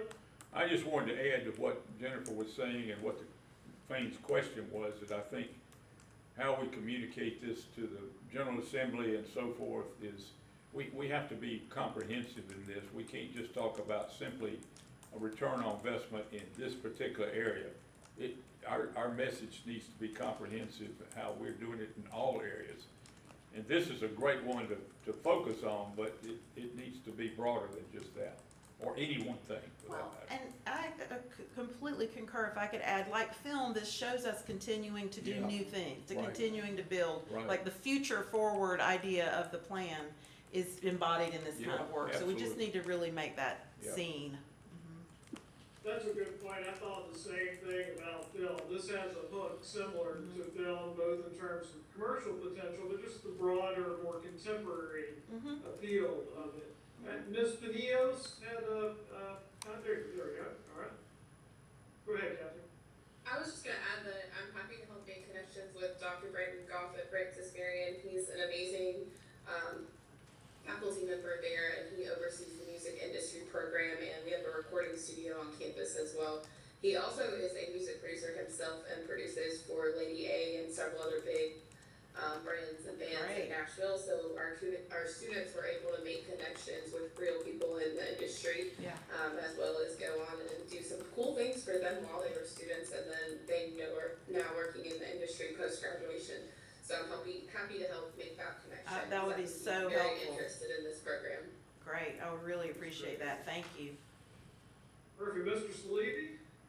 Yeah, and I noticed we have our attorney on the line now, so this can wait until after executive session if we want to be respectful of his time. Yeah, we'll go ahead and finish this before we go to executive session, so go ahead. Sure. Yeah, so I noticed in the explanation or the description that, that there's I don't know if it's a requirement, but that the program is open to students with a specialization in any instrument. For the sake of being kind of progressive and inclusive, are DJs included in that, right? Someone who's looking to specialize in mixing and in mastering, but also using turntables, things like that. You're starting to see more kids be interested in kind of that genre.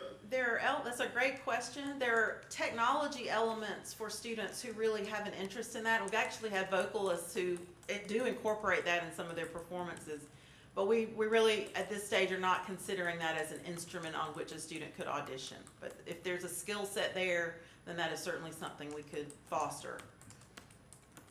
Thank you. Good question. All right, any other conversation? Ms. Cathcart, were you finished? I see your hand raise is still up. I just want to make sure. Okay, good. All right, just making sure. Any other question? You're not going to beat Fane. Fane is right on the dot. Let's get that hand raised on Teams, I'm telling you. All right, any other discussion? We need a motion. How about Mr. Dry? You're a talented guitar player yourself, right? Would you like to make the motion? I'm Irmo good, is what they're referring to me as. Irmo good.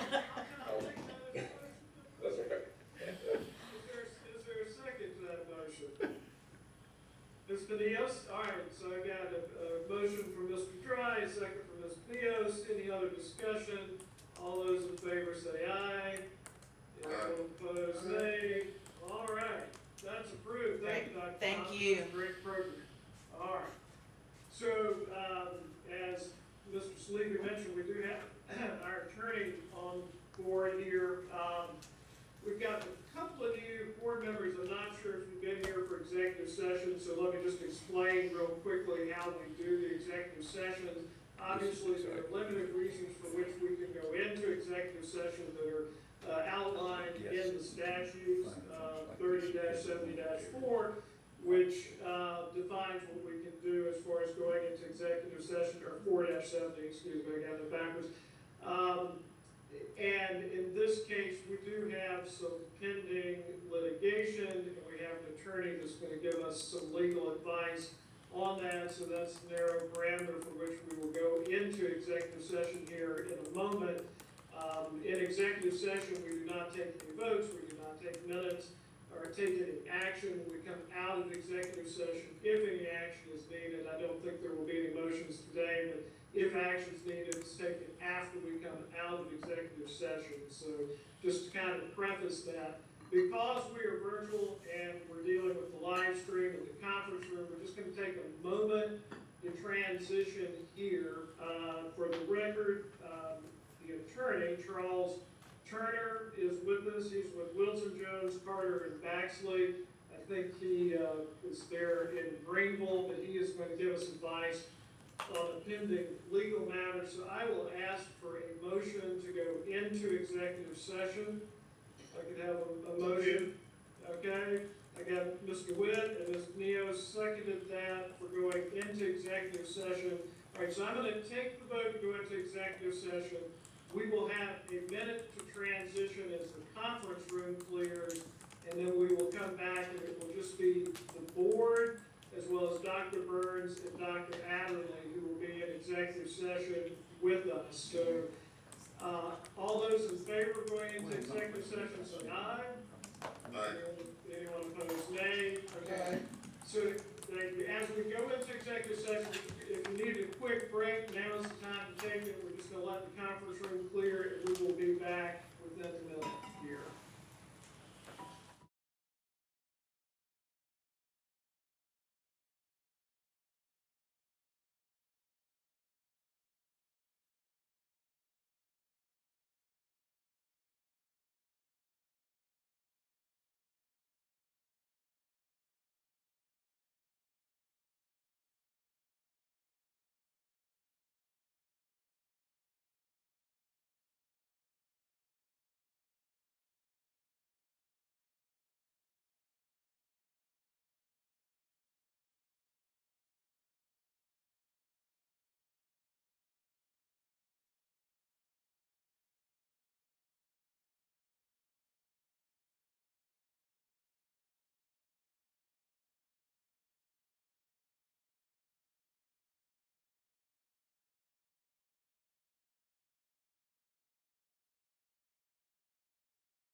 Back online?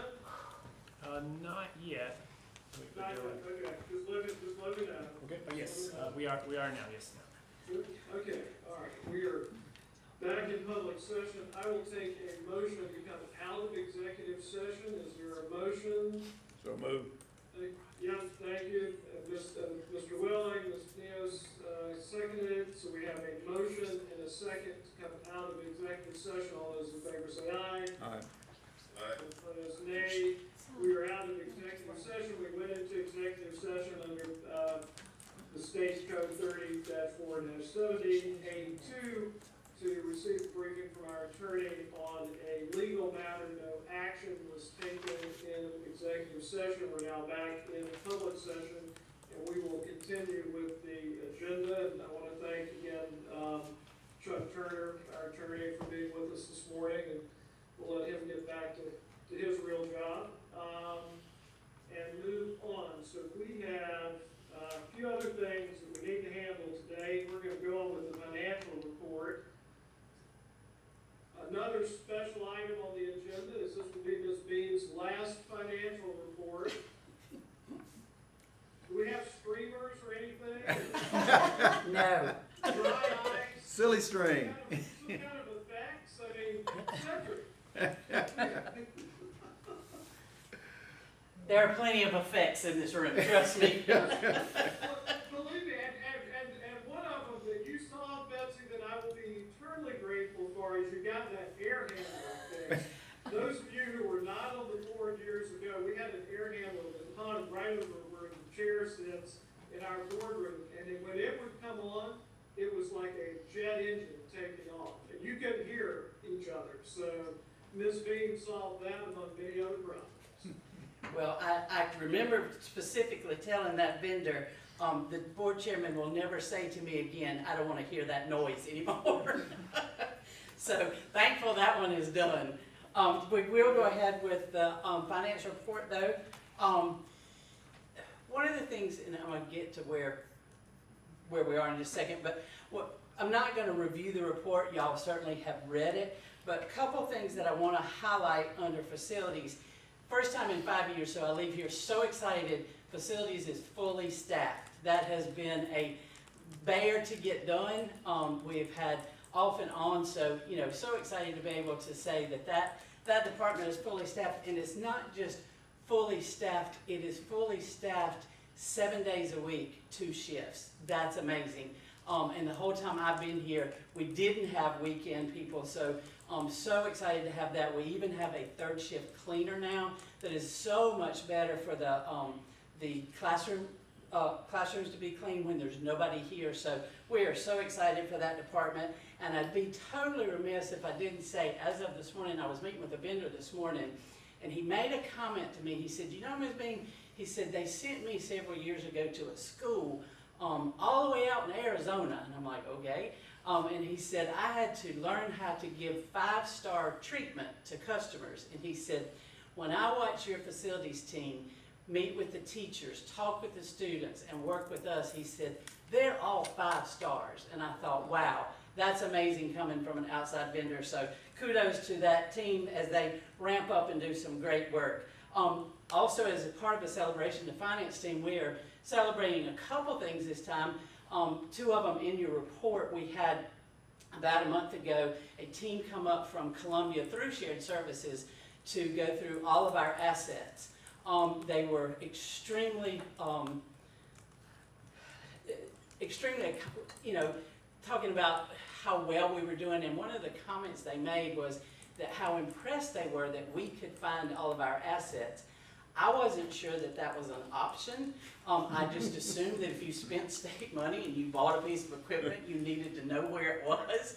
But that tended to be something that they were very, very proud of it and commended us for. So we got a great, great review from them, and we're excited that we also know where our equipment is. The second thing that happened was last Friday we had a member of the Executive Budget Committee come. We were real excited because that's the first time they've come on the campus to see us in probably 4 years now. This is a new employee in that office. He was really excited. I hate that there were no students here when he was here, but he did promise to be back, especially when the new person transitions in. But that was real exciting to us to be able to have that person who has the ear of the ear, you know, in some of those legislative committees. So he was extremely complimentary on the campus.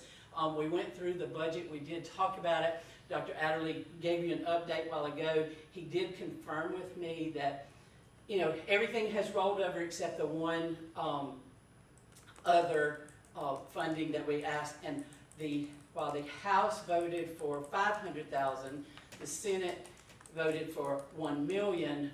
It will be between those two numbers. And in all honesty, it won't be less than 500. It won't be more than $1 million.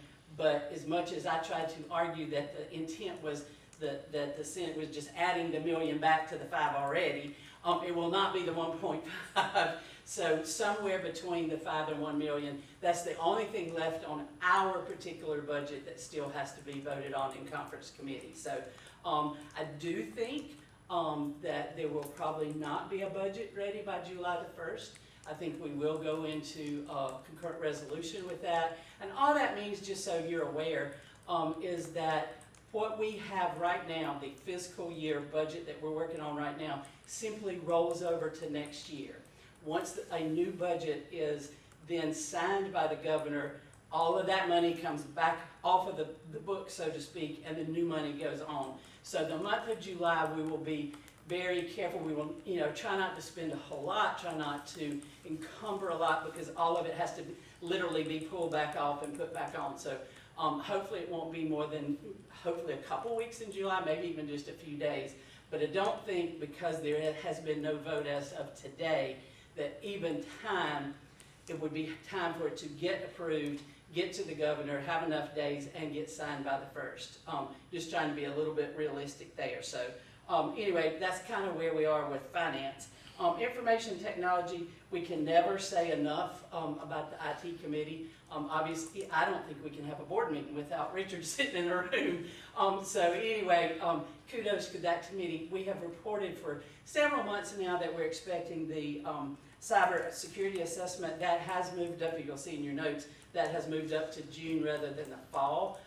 What that has meant for that particular department is they have taken every process that we do and basically written a procedure for it. So kudos to that team. They have spent, especially to Patrick and Chris, who have spent hours and hours and hours of taking those processes that we already do and put them in writing so that we can actually be graded on. So we're looking for a very high score from there. We can always improve year after year, but we are looking at even a higher score than we had last year. Production department, and Dr. Adderley has talked to you about Hadestown. Here's some pictures of Hadestown, and I'll bring those not specifically because it was Hadestown, but on behalf of production team, because it wasn't, you know, it was such a big lift for every single department, whether it was music, whether it was drama, dance, and production. You see in the background there was haze, there was fire, there was a cow, you know, head of a skull built. There were, on the top of the skull, you'll see there was actually a platform where people walked up in the back. There's a spiral staircase inside the head of the steer where you walk up. So huge effort on lots of people's parts. So because of the type of contract that we had with Concord, we were not able to live stream that one. So it's not something we can go back and watch just because of the recording rights. So I just wanted to bring a couple pictures of that to let you know, yes, it was a massive production, and a lot of extra things happened in that one from our production department. One thing that's really exciting that we get to do every year, and that's called Senior Send-Off. That's where we take all of the seniors and give them a, I hate to say last meal, that doesn't sound really good, but we give them a very nice dinner here. So on the picture on the left is what you're seeing there. The production department just does such an amazing job to take that same theater where you just saw the steer is now turned into a formal dining area. That night we had, and I really had felt really bad for this senior class because I had I had promised them that they would cut the ribbon on the new dining hall. Obviously that was not going to happen, so we worked really, really close with the contractors bought them little plastic construction hats and got permission to go in and cut the ribbon inside. So this senior class actually cut the ribbon while it was not official to open it. They at least cut the ribbon. So that was exciting to that class to be able to do that. Final thing was, we had talked earlier about both the celebration of achievement and commencement, and I only show you these pictures because it's much more than just, setting up 10 chairs on the stage, or the risers, or trying to get the place ready for the full orchestra on the bottom. If you notice the flowers on the bottom, our florists that we've always used, they come in the day before, they set everything up. Well, they canceled on us the week of graduation. So our production team was going all over everywhere that they could find, where they could find a fern here, a fern there, so there was you absolutely had no idea that, the regular florists didn't do what they had always done. So again, all of this to say, kudos to the production department who just find a way to always make it work. Finally, public safety. Just a reminder, they are 24 hours a day. They have been down 2 employees for a little while. With summer coming up, we'll have more vacations and stuff. So much grace and gratitude to that department as we get staffed back up there.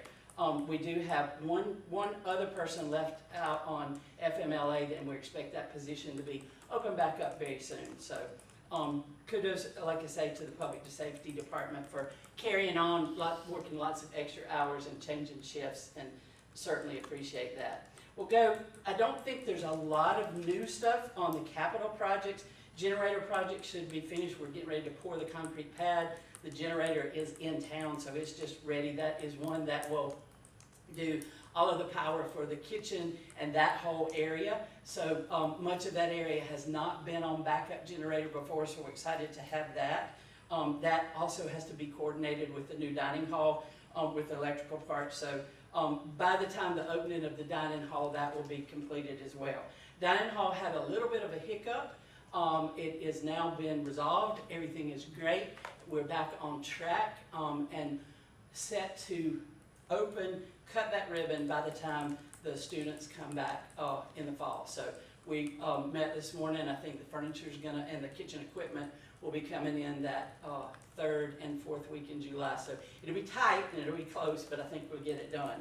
The residence hall, we're really excited about that one.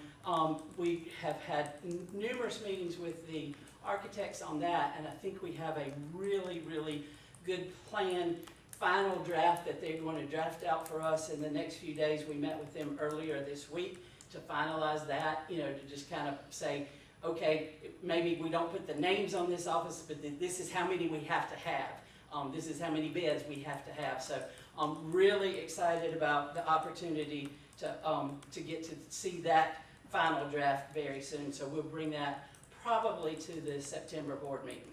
Want to go as fast or as slow as you want to do on the expense report. The best, most current I can get is through April. As you can see, we're truly still right on schedule, and I don't know if your screen shows the same thing, my screen, but Richard, if you could move that up just a tiny little bit where that is, just so we can see the bottom. I'm not sure what they can see. Anyway, the total overall expenses as of April 30th were 82%. There was one in the red that is equipment. What nobody thought about was the film equipment. While it was budgeted, nobody thought about that it was going to be considered equipment and asset that we had to put in that bucket. So the money was there under expenses, we just didn't have it in the line item of equipment. So overall, we're still fine. It just made that particular line item look really out of whack, although it's not overall. As you can see, overall 82%, that's exactly where you'd want to be the end of April, especially with just one more month at that point with students here. So I am predicting by the end of the year, and you will see that in the August report, that we are going to be very, very close to making the budget. Again, we say every year a budget is a guess. We do the best we can, but I think we're going to be in great shape of staying within what we had hoped and the parameters we hoped. Dr. Adderley was more than kind earlier to say that it was, I had set up the individual department budgets I can tell you the only reason I did, the first month or so I was here, I remember the chairman of the art department come in and ask me if he could buy paintbrushes. And I thought, well, why are you asking me? I had no idea that everything was all in one bucket, and it just, whoever asked, that's who got money. And I was like, I'm not able to keep up with that much. So we're gonna have to spread this out a little bit, and we all need to be a team. So it has been a huge team effort. I'm so proud of every department chair. They have now been doing it for 2 solid years. Just have done an amazing job with their department budgets. And you know, I just think it's a very, very mature organization now going forward for all of us. For some reason, it won't move. Oh, it's Sorry. because I minimized the, Oh, sorry. there you go, try it now. All right, I do want to talk just a little teeny bit about increases, and I won't spend a lot of time on this because we have certainly already approved the cost of living, so to speak, increase. But I did want to kind of bring your attention, we talked earlier that food is up about 20%. We're so fortunate to have Aramark holding at 6. When I first got here, there was no minimum. The first year I was here, it went up 14%, then it went up 12%.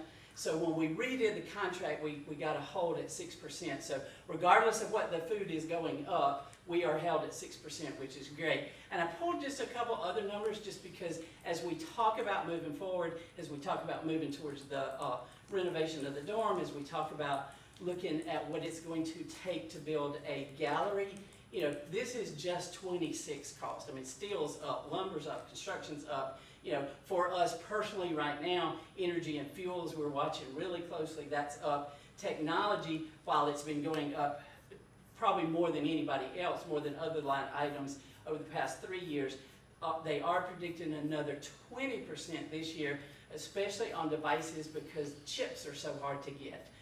So we're looking at, you know, as we do a refresh later in the year, you know, every day makes a difference as the 20% comes in. Supplies, I looked really close at that, and our particular supplies that we use on a pretty monthly basis are up anywhere from 5 to 42%. So that's kind of where we are. Wanted to look, just kind of give you a bird's eye view of what we think if the minimum comes through on the budget, the additional $500,000, that will cover the salary increases for the employees that we currently have, that will maintain the current department budgets, and then a few priority projects that really have to be done. There is one more dorm boiler that is actually tagged out, locked out right now, so that has to be replaced as soon as possible, hopefully in July. Systems upgrade, we have postponed that 3 years for budget.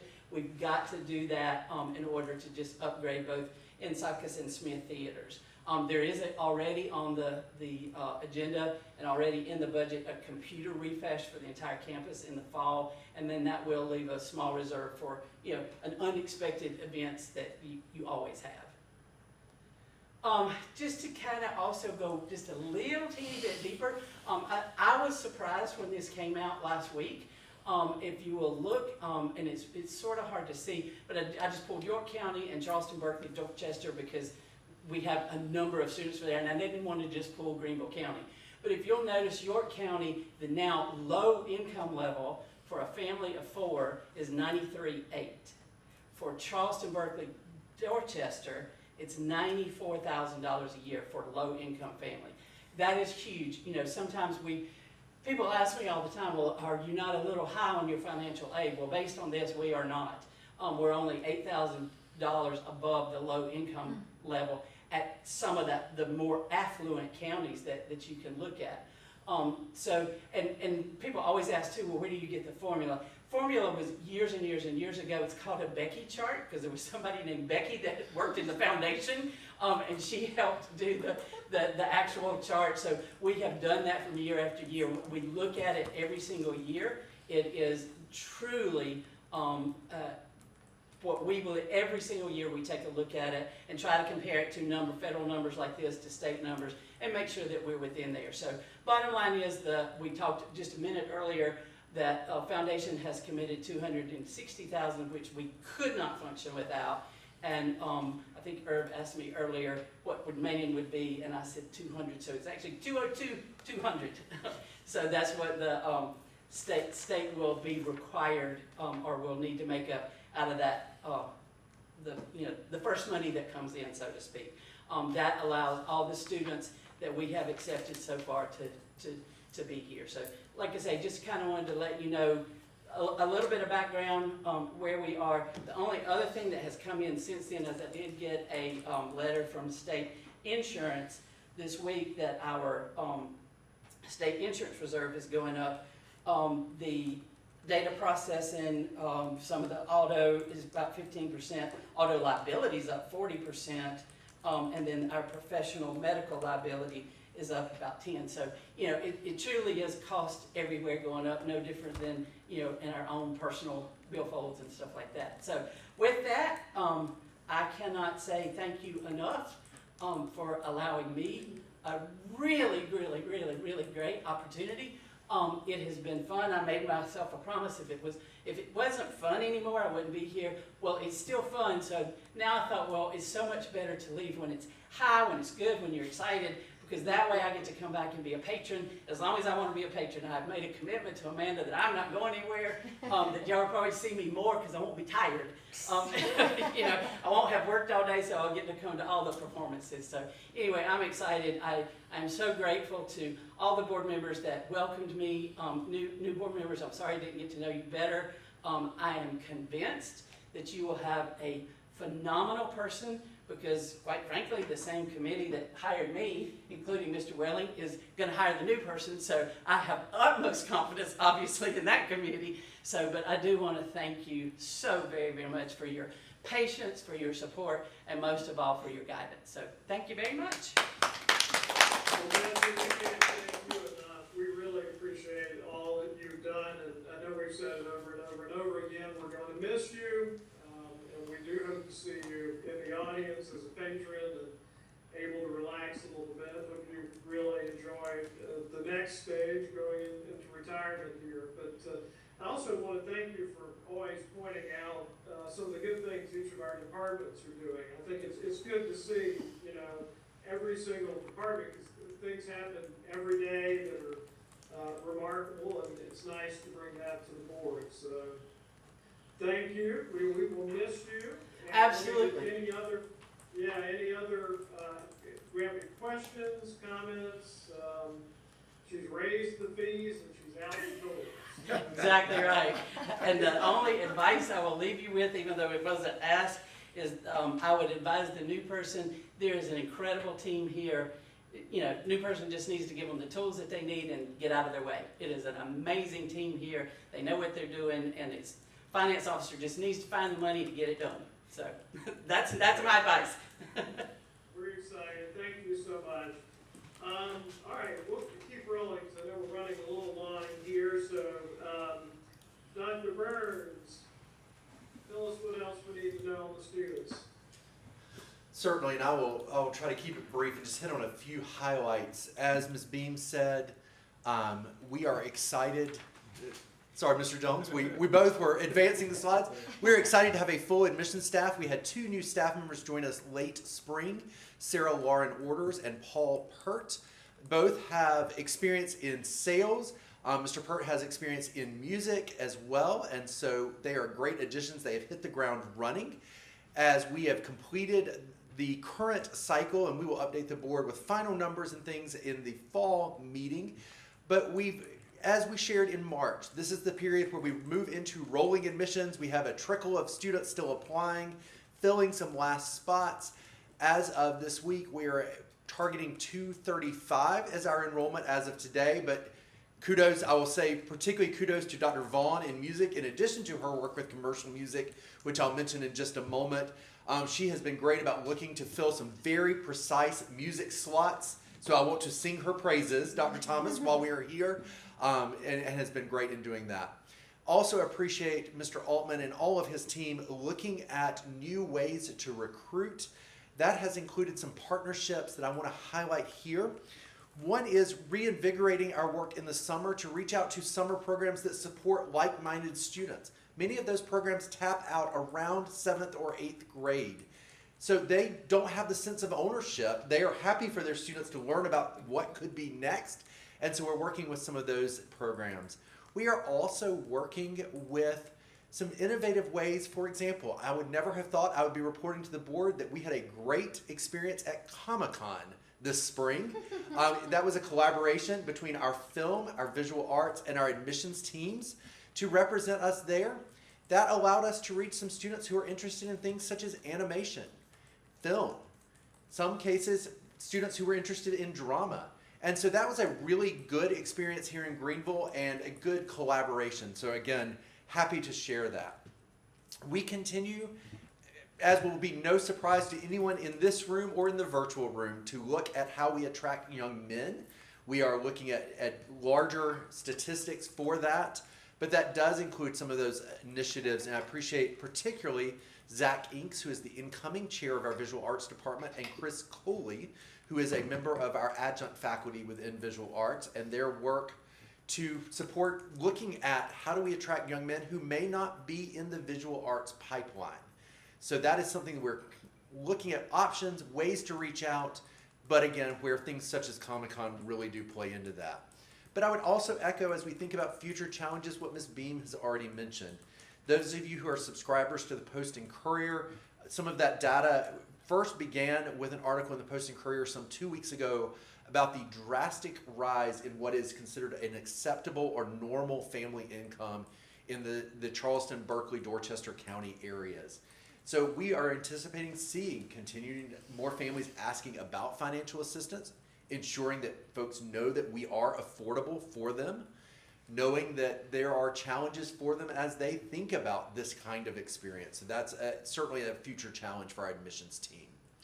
Here are a couple of examples of the work that those team members did at Comic-Con. Again, just representing the school in new and innovative ways. This was also true. I want to sing the praises of our film and visual arts faculty as well, and all of our folks who were representing the school at Artisphere, Greenville's Arts Festival. Having that tent raises our profile for many folks who may not know about us, may be interested in us for a child, grandchild, neighbor, etc. And they did some great work to put that out there. All right.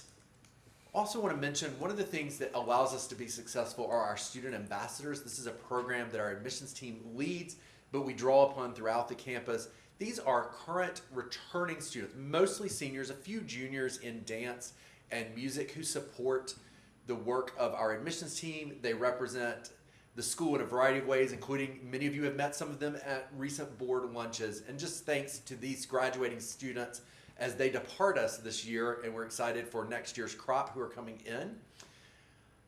For our admissions team, some numbers about kind of just where we are at this point. As I said, these continue to grow. We continue to see inquiries.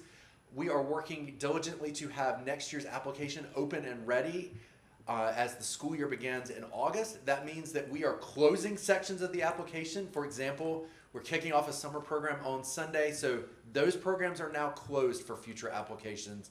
We'll do a comparative analysis as the cycle is completely finished, but gives us a sense of where we are with overall numbers of applicants. You will see the gender disparity, the importance of summer, and how that plays into our long-term growth as a school. All right.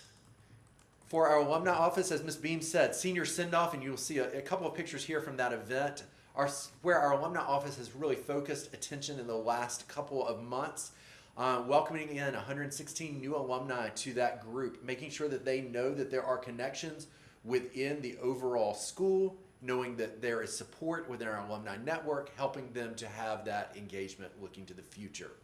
We were pleased to have Stephanie Curitan return as our alumni speaker this year.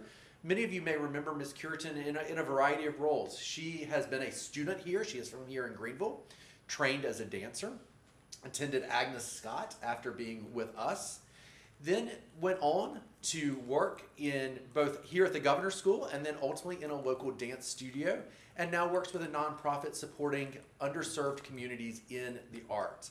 And so we were thrilled to have her come back and talk about the many paths in her individual journey.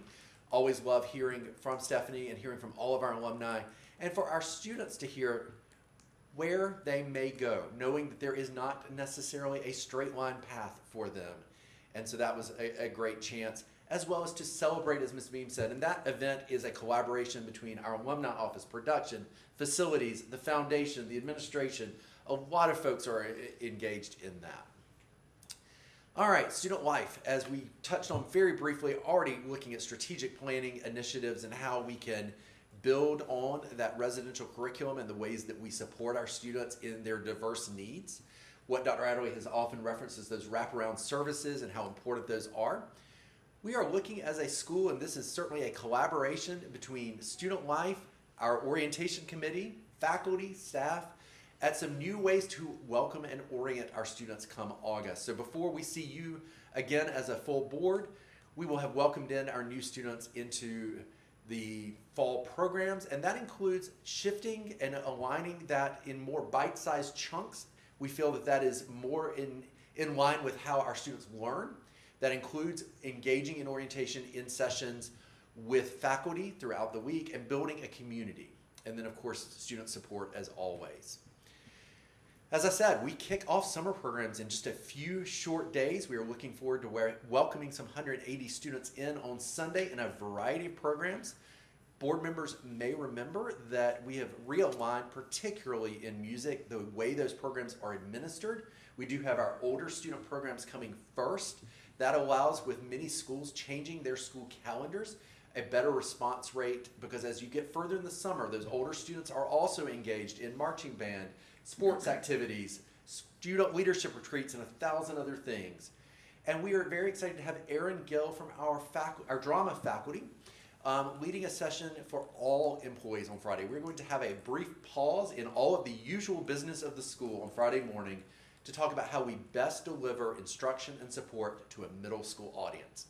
We have a lot of folks who are experts at working with high school students as we move into working with our summer students who are predominantly rising 8th, 9th, and 10th grade students. We want to ensure we have that same expertise and foundation with our middle school experience. And so excited for what Ms. Gill is going to share on Friday. Excited that this comes out of some collaborative planning and evaluation after last year's summer program. As both Dr. Thomas and I have shared in previous board meetings, there was an extensive process of evaluating how we were doing with summer programs, where we could make points of growth, and how we could engage all members of our school community in that effort. And this is one of those outcomes from that. So thank you to everyone who has been involved in that process. All right, so with that said, I'm just going to hit on a few highlights.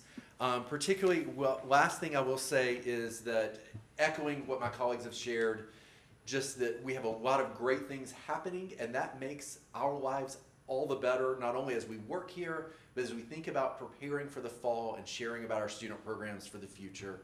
And certainly, Mr. Chairman, happy to entertain any questions that the board may have. Thank you, Dr. Burns. And I also want to congratulate Dr. Burns because we have a new alumna of the Governor's School who's Dr. Burns' daughter that graduated this year, Ellen, and she is heading to the Colorado School of Mines next year. So very, very proud of her. And as I know Dr. Burns is. Any questions for Dr. Burns? Does this mean she's going into cave art? Well, I will say thank you, Mr. Prosser. And yes, Mr. Welling, everyone asks if I'm sending her down the mine to work. But in fact, she found a school that, for those of you who do not know, Colorado School of Mines is not one that we normally send a lot of students to, but they are a STEM and engineering focused school through the Colorado system. And so she'll be majoring in mechanical engineering with an emphasis in aerospace, but also has some opportunities to continue her drama work, which was very important to her. And kudos to our drama faculty and all of our academic faculty who helped prepare Good for her. I was just trying to be funny. Oh, I know. But It's an outstanding school. I'm familiar with it. I know someone who went there. Dr. Burns and I've had a lot of conversations because I have a son at Georgia Tech who's an aerospace engineer. So congratulations to Ella and all of our graduates. Any other questions? You all are doing good with your emojis too. We got hearts and balloons. This is your professionals. All right, Dr. Thomas, let's keep rolling so we can get wrapped up here. Okay. Sorry to I don't want to cut you short. We're excited about the new programs anyway, and things from your Sure, we okay, Richard? Yeah, I have to switch to it because we didn't embed it on here. I think you're gonna show us a film. I am, yes, sir. My written report highlights the accomplishments of the graduates, including Ella Burns and all of her 115 friends, as well as the award that the school won for being in our division, the first in the FAFSA. We got the most, highest percentage of students and parents enrolled in the federal free application for federal student aid, which is a big deal. I also highlighted in my written report the turnover, which is very minor in the school this year, in the faculty. Jose Garant in the dance department, who many of you knew as the dance department chair for years, is retiring. So we have actually recommendation for hire is on Dr. Adderley's desk when he gets out of this meeting after a national search, which was very successful in finding a modern dance instructor. And the other personnel matter I just noted in my written report is the rotation of department chairs in drama. Candace Dickinson is rotating back into her full-time teaching capacity, and Connor Vetter is taking her place. And then, as you've heard already, David Gerhardt is rotating back to full-time faculty role, and Zach Inks is stepping into the role of department chair. That's been a really great transition this year. They applied for those positions internally back in December, and they've really been shadowing their colleagues, and it's a really healthy model in terms of shared leadership and kind of moving that administrative responsibility around throughout the department. So we're eager to start the year with two new to department chair roles, but certainly experienced faculty. So Jennifer, is this rotation a pretty normal thing? It's pretty or is it- normal, yes, sir. Okay. We implemented this maybe 5 years ago as a sort of option. It's not automatic that every Yeah. 3 years someone turns over. Sometimes, Candace has been in that role for 4 years because we were just not in a position yet as she was hiring in faculty to bring in a new chair. So sometimes it's up to the person, sometimes it's up to the school. We really work together to say, is the timing And the right? idea is maybe to reduce burnout or Yes, something like that. exactly. Reduce burnout and, keep people engaged. You're engaged in projects that you will not necessarily see through as chair, but you will be working on them in the faculty, and the same goes for, a department meeting when you know that eventually you might be Yep. implementing the contemporary music studio, for example, although I don't think Dr. Vaughn is going anywhere anytime soon. Yeah. But that's a great question. But the bulk of my time, I wanted to just give you sort of a show and tell, starting with our juniors in South Carolina Young Filmmakers competition, which is sponsored by the Film Commission and Trident Technical College and Indie Grants. This is just information about what that is. Matt Storm, who is the director of the South Carolina Film Commission, is a good friend of the school at this point. He and Kevin Human, our film department chair, work closely and regularly together. There were 10 finalists in the Young Filmmakers competition, and 3 of them were Governor's School film juniors, and 1 of them won the film competition. So that is the short film. It's a 2-minute short that we're attempting to show you. Yeah, he may have not given Ashley access. Did we see You it? know, while you're getting that up, I will add something I heard from some of our students at graduation, and that is another good point this year. All of our sports teams were undefeated. That's right. Did we see this clip at the, Yes, the sir. show? Yeah. See Oh, this yeah, over. yeah. It's called The Battle of the Stands. Or Sun Lemonade.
but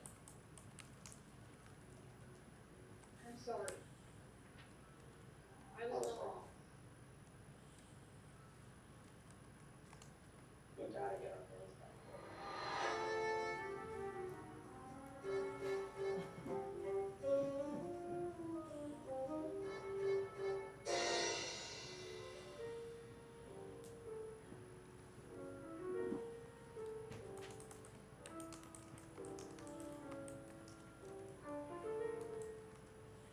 I don't seem to be able to stop it, Richard, I'm just Oh, I would. fast forwarding it. Yeah, I think it's almost, we can go see all the credits anyway. Yeah, that's kind of fun, There you good. So we can get back. So, Battle of the Stands, I hope you saw that they come together to make an Arnold Palmer, the tea and lemonade stands reconcile. And the Creative Design Challenge, any takers on what the prop might have been, they're required to use, all the films have to use a prop. Any guesses? The megaphone? Yes, that's the that was the prop, good job. Oh, So, wow. the indie grants, gave them samples of lots of different megaphones. They could choose any style of megaphone and use it any kind of way, but that was the required prop for this year. This is the poster for our senior film showcase, and that's just sort of where I wanted to leave you with a few stills and a clip if that's functional. It was an anthology of 4 short films by the senior class. Our production team, which you've already seen after Hadestown came down, well actually they did this before Hadestown went up, but they built a house on the interior of SCGSAH Theater. As we watched the film screening, we were very aware of the fact that the films we were watching took place in a fictional house built on the inside of the theater. There were 48 Governor's School students involved in this film collaborative this spring, so it's close to Hadestown in the number of students from multiple departments who had a part in the work. You see the visual arts students who did posters for each of the 4 shorts and for the anthology screening, which we all saw in May. The drama department, all of their seniors were the talent in the films, and the drama faculty worked closely in preparing them for the project. The film department is 2 people strong, full-time in the middle. You see Kevin Human and Courtney Cunningham. Savannah Gambrell in the lower left of your screen is the production program assistant shared between film and drama. And she's one of those people without which nothing would actually happen. She's the logistical spreadsheet, nerve center, scheduler of what's going on between the 2 departments. And you see our team of adjunct faculty who do lighting and sound. The first film was The House of Basilisk, the House Basilisk. In the house, you see Ella on the right, and Dr. Burns was talked into being part of the portrait, the family portrait you see on the left. So it was a great murmur in the theater when that made it. You can't see Candace, she's behind the camera, but the mother portrait on the right is Candace Dickinson, chair of the drama department. Black Pearl was set in the 1960s, so you see the same interior brought into a completely different decade of the house. Between is the film that we're going to just watch the beginning of in just a second. It was terrifying. Toy Soldiers was the final of the 4 and the latest in time, sort of an apocalyptic. The house is not looking so good for Toy Soldiers, but the film students, these are drama students we're looking at in terms of the talent, but film and drama working together in the production of these.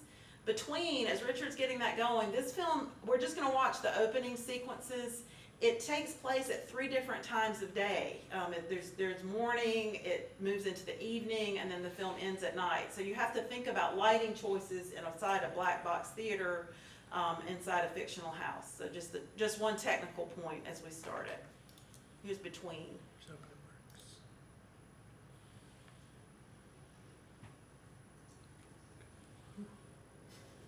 Don, hurry up, we're gonna miss the flight. Do you have the tickets? Yes, yes. Girls, we're about to leave. Coming. Sorry. You have my number, right? Hi, girls. Hi there. Okay, you know the rules. No going out. Keep the house clean. No boys. I know, Mom, you worry too much.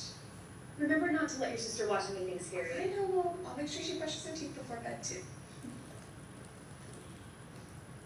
Call me if you need anything. I will. Have fun on your vacation.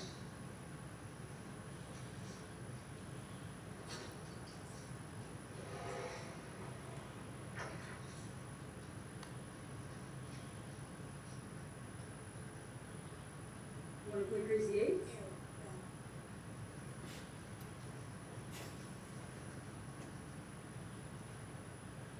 Because my parents are making me babysit my younger sister.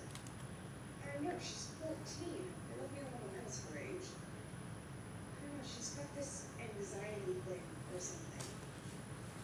Look, I'm sorry, I just can't come.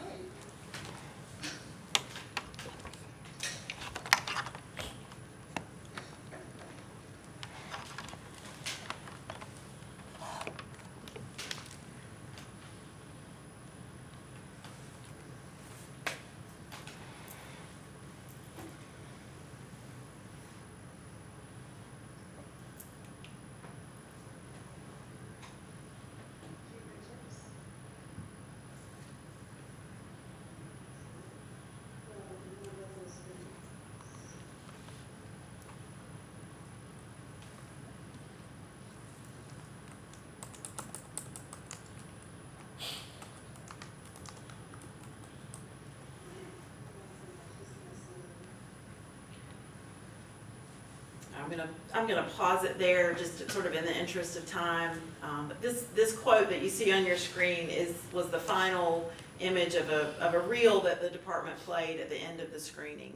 And so it speaks both to the theme of this anthology of short films, but also to this, sense of community and belonging that was clearly true. The enthusiasm, Irv was in the hall that night, but the enthusiasm, affection, support, and excitement across the campus, across all of these departments, was really palpable. So it was a really powerful way to end the year. And that's all I have to share for your show and share from the film program for this spring. Happy to. That's terrific. Those were great. We appreciate that, Dr. Thomas. Sure. All the hard work, the new curriculum.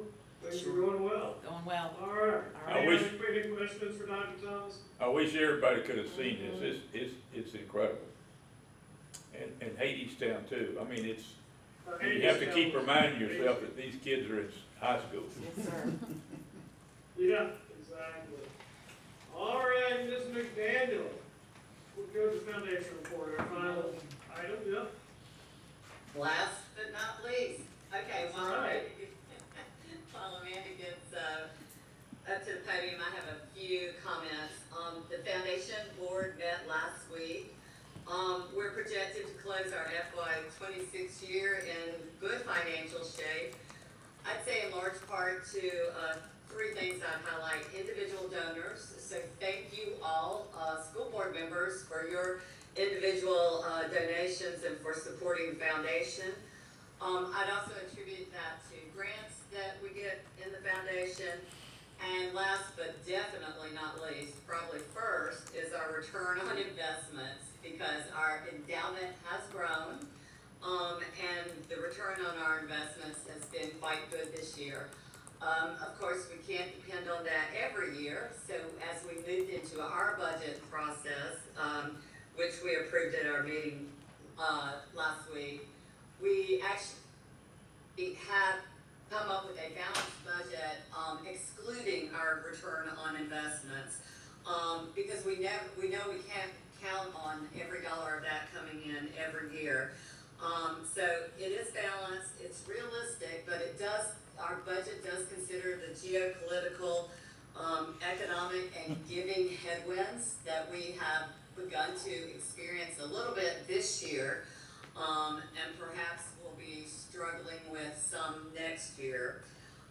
With that being said, one thing I would say to this board is that we continue to need your support and help identifying and contacting corporate givers. That's been an area of giving that has decreased over the past couple of years, for a variety of reasons, changing priorities, but also the ways that corporations give have moved to foundations. Sometimes difficult to really get into these foundations and get the right person. So we would ask you to think about your own personal networks of corporate individuals that we could call on, and we're happy to cold call them. You can give names to Amanda or ask her if she has certain corporations on the list of companies that we should talk to about giving. And then also your support at our events. such as songwriters, which we do intend to do in the spring of next year in Greenville. And the last thing I'll say is we plan to have our combined school board, foundation board tour of the school, followed by a networking social hour and dinner sponsored by the foundation. So all the school board is invited to this event. If you haven't been, I highly recommend it. You get to meet your counterparts on the school board and vice versa. We all get to know each other better. But the other thing I'd say is that tour through the school is fantastic. It is a great opportunity to walk through when the students are in their classrooms in session and see some of the things that the students are working on. So please put down on your calendar to attend our combined tour and dinner, and that will be after the school board meeting. So hopefully that works out well with your schedule, Mr. Prosser. Yeah, I appreciate you mentioning that. That's great. So what we normally do is we do it the night between the foundation board and our board, so that you can come to the board meeting and have dinner, and vice versa for the foundation board. So we'll send out specifics on that, but that's a really good opportunity for the two boards to get together, something that started a few years ago. So, all right. Amanda. I'm going to highlight 3 quick things.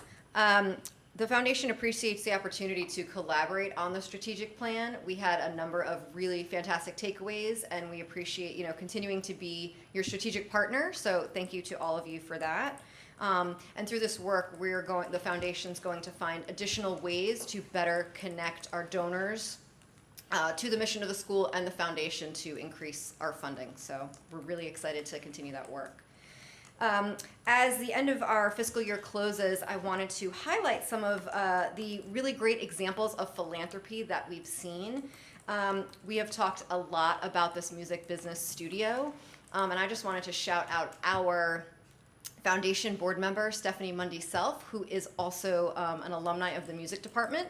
She is currently in the music business in Nashville right now. And she and her husband started an endowed fund to support that music business program, as well as given us money for current use funding to launch the program. So we're really grateful to that. And on that note, I know you're all very enthusiastic about this program. We have this endowed fund that could always use more funding. So if you're truly very interested, I'm happy to have a conversation about it. We have a number of other funds you may be interested in. We can talk offline about it, but I didn't want to miss the opportunity to mention that. We have also had a number of legacy gifts that were made to the school, and that's really through the very strong relationships the foundation has made.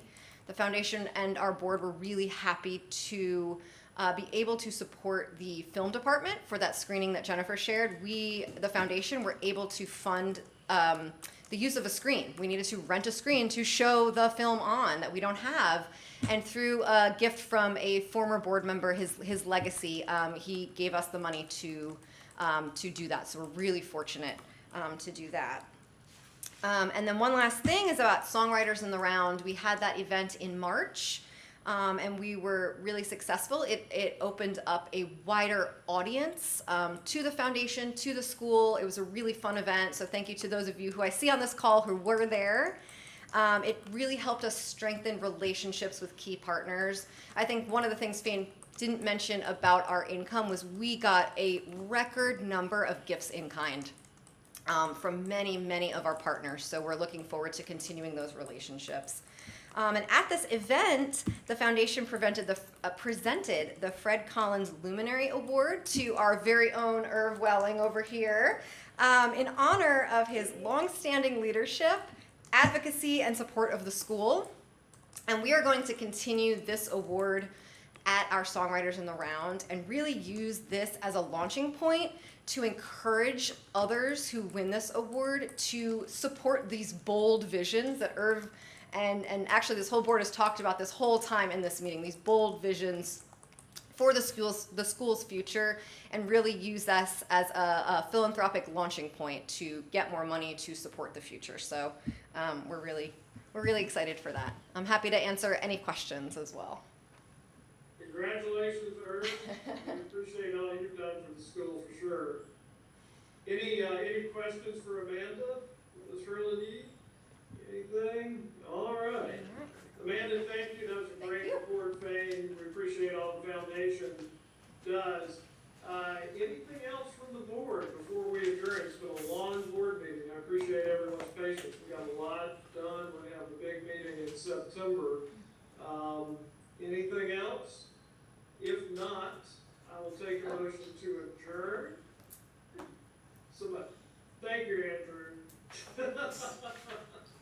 And Fallon seconded that. So I think everyone concurs that we probably should adjourn. I hope everyone enjoys the rest of your summer, and thank you all for attending today. We're adjourned. Thank you all. Bye. Yep, thanks. Thanks, have a good summer.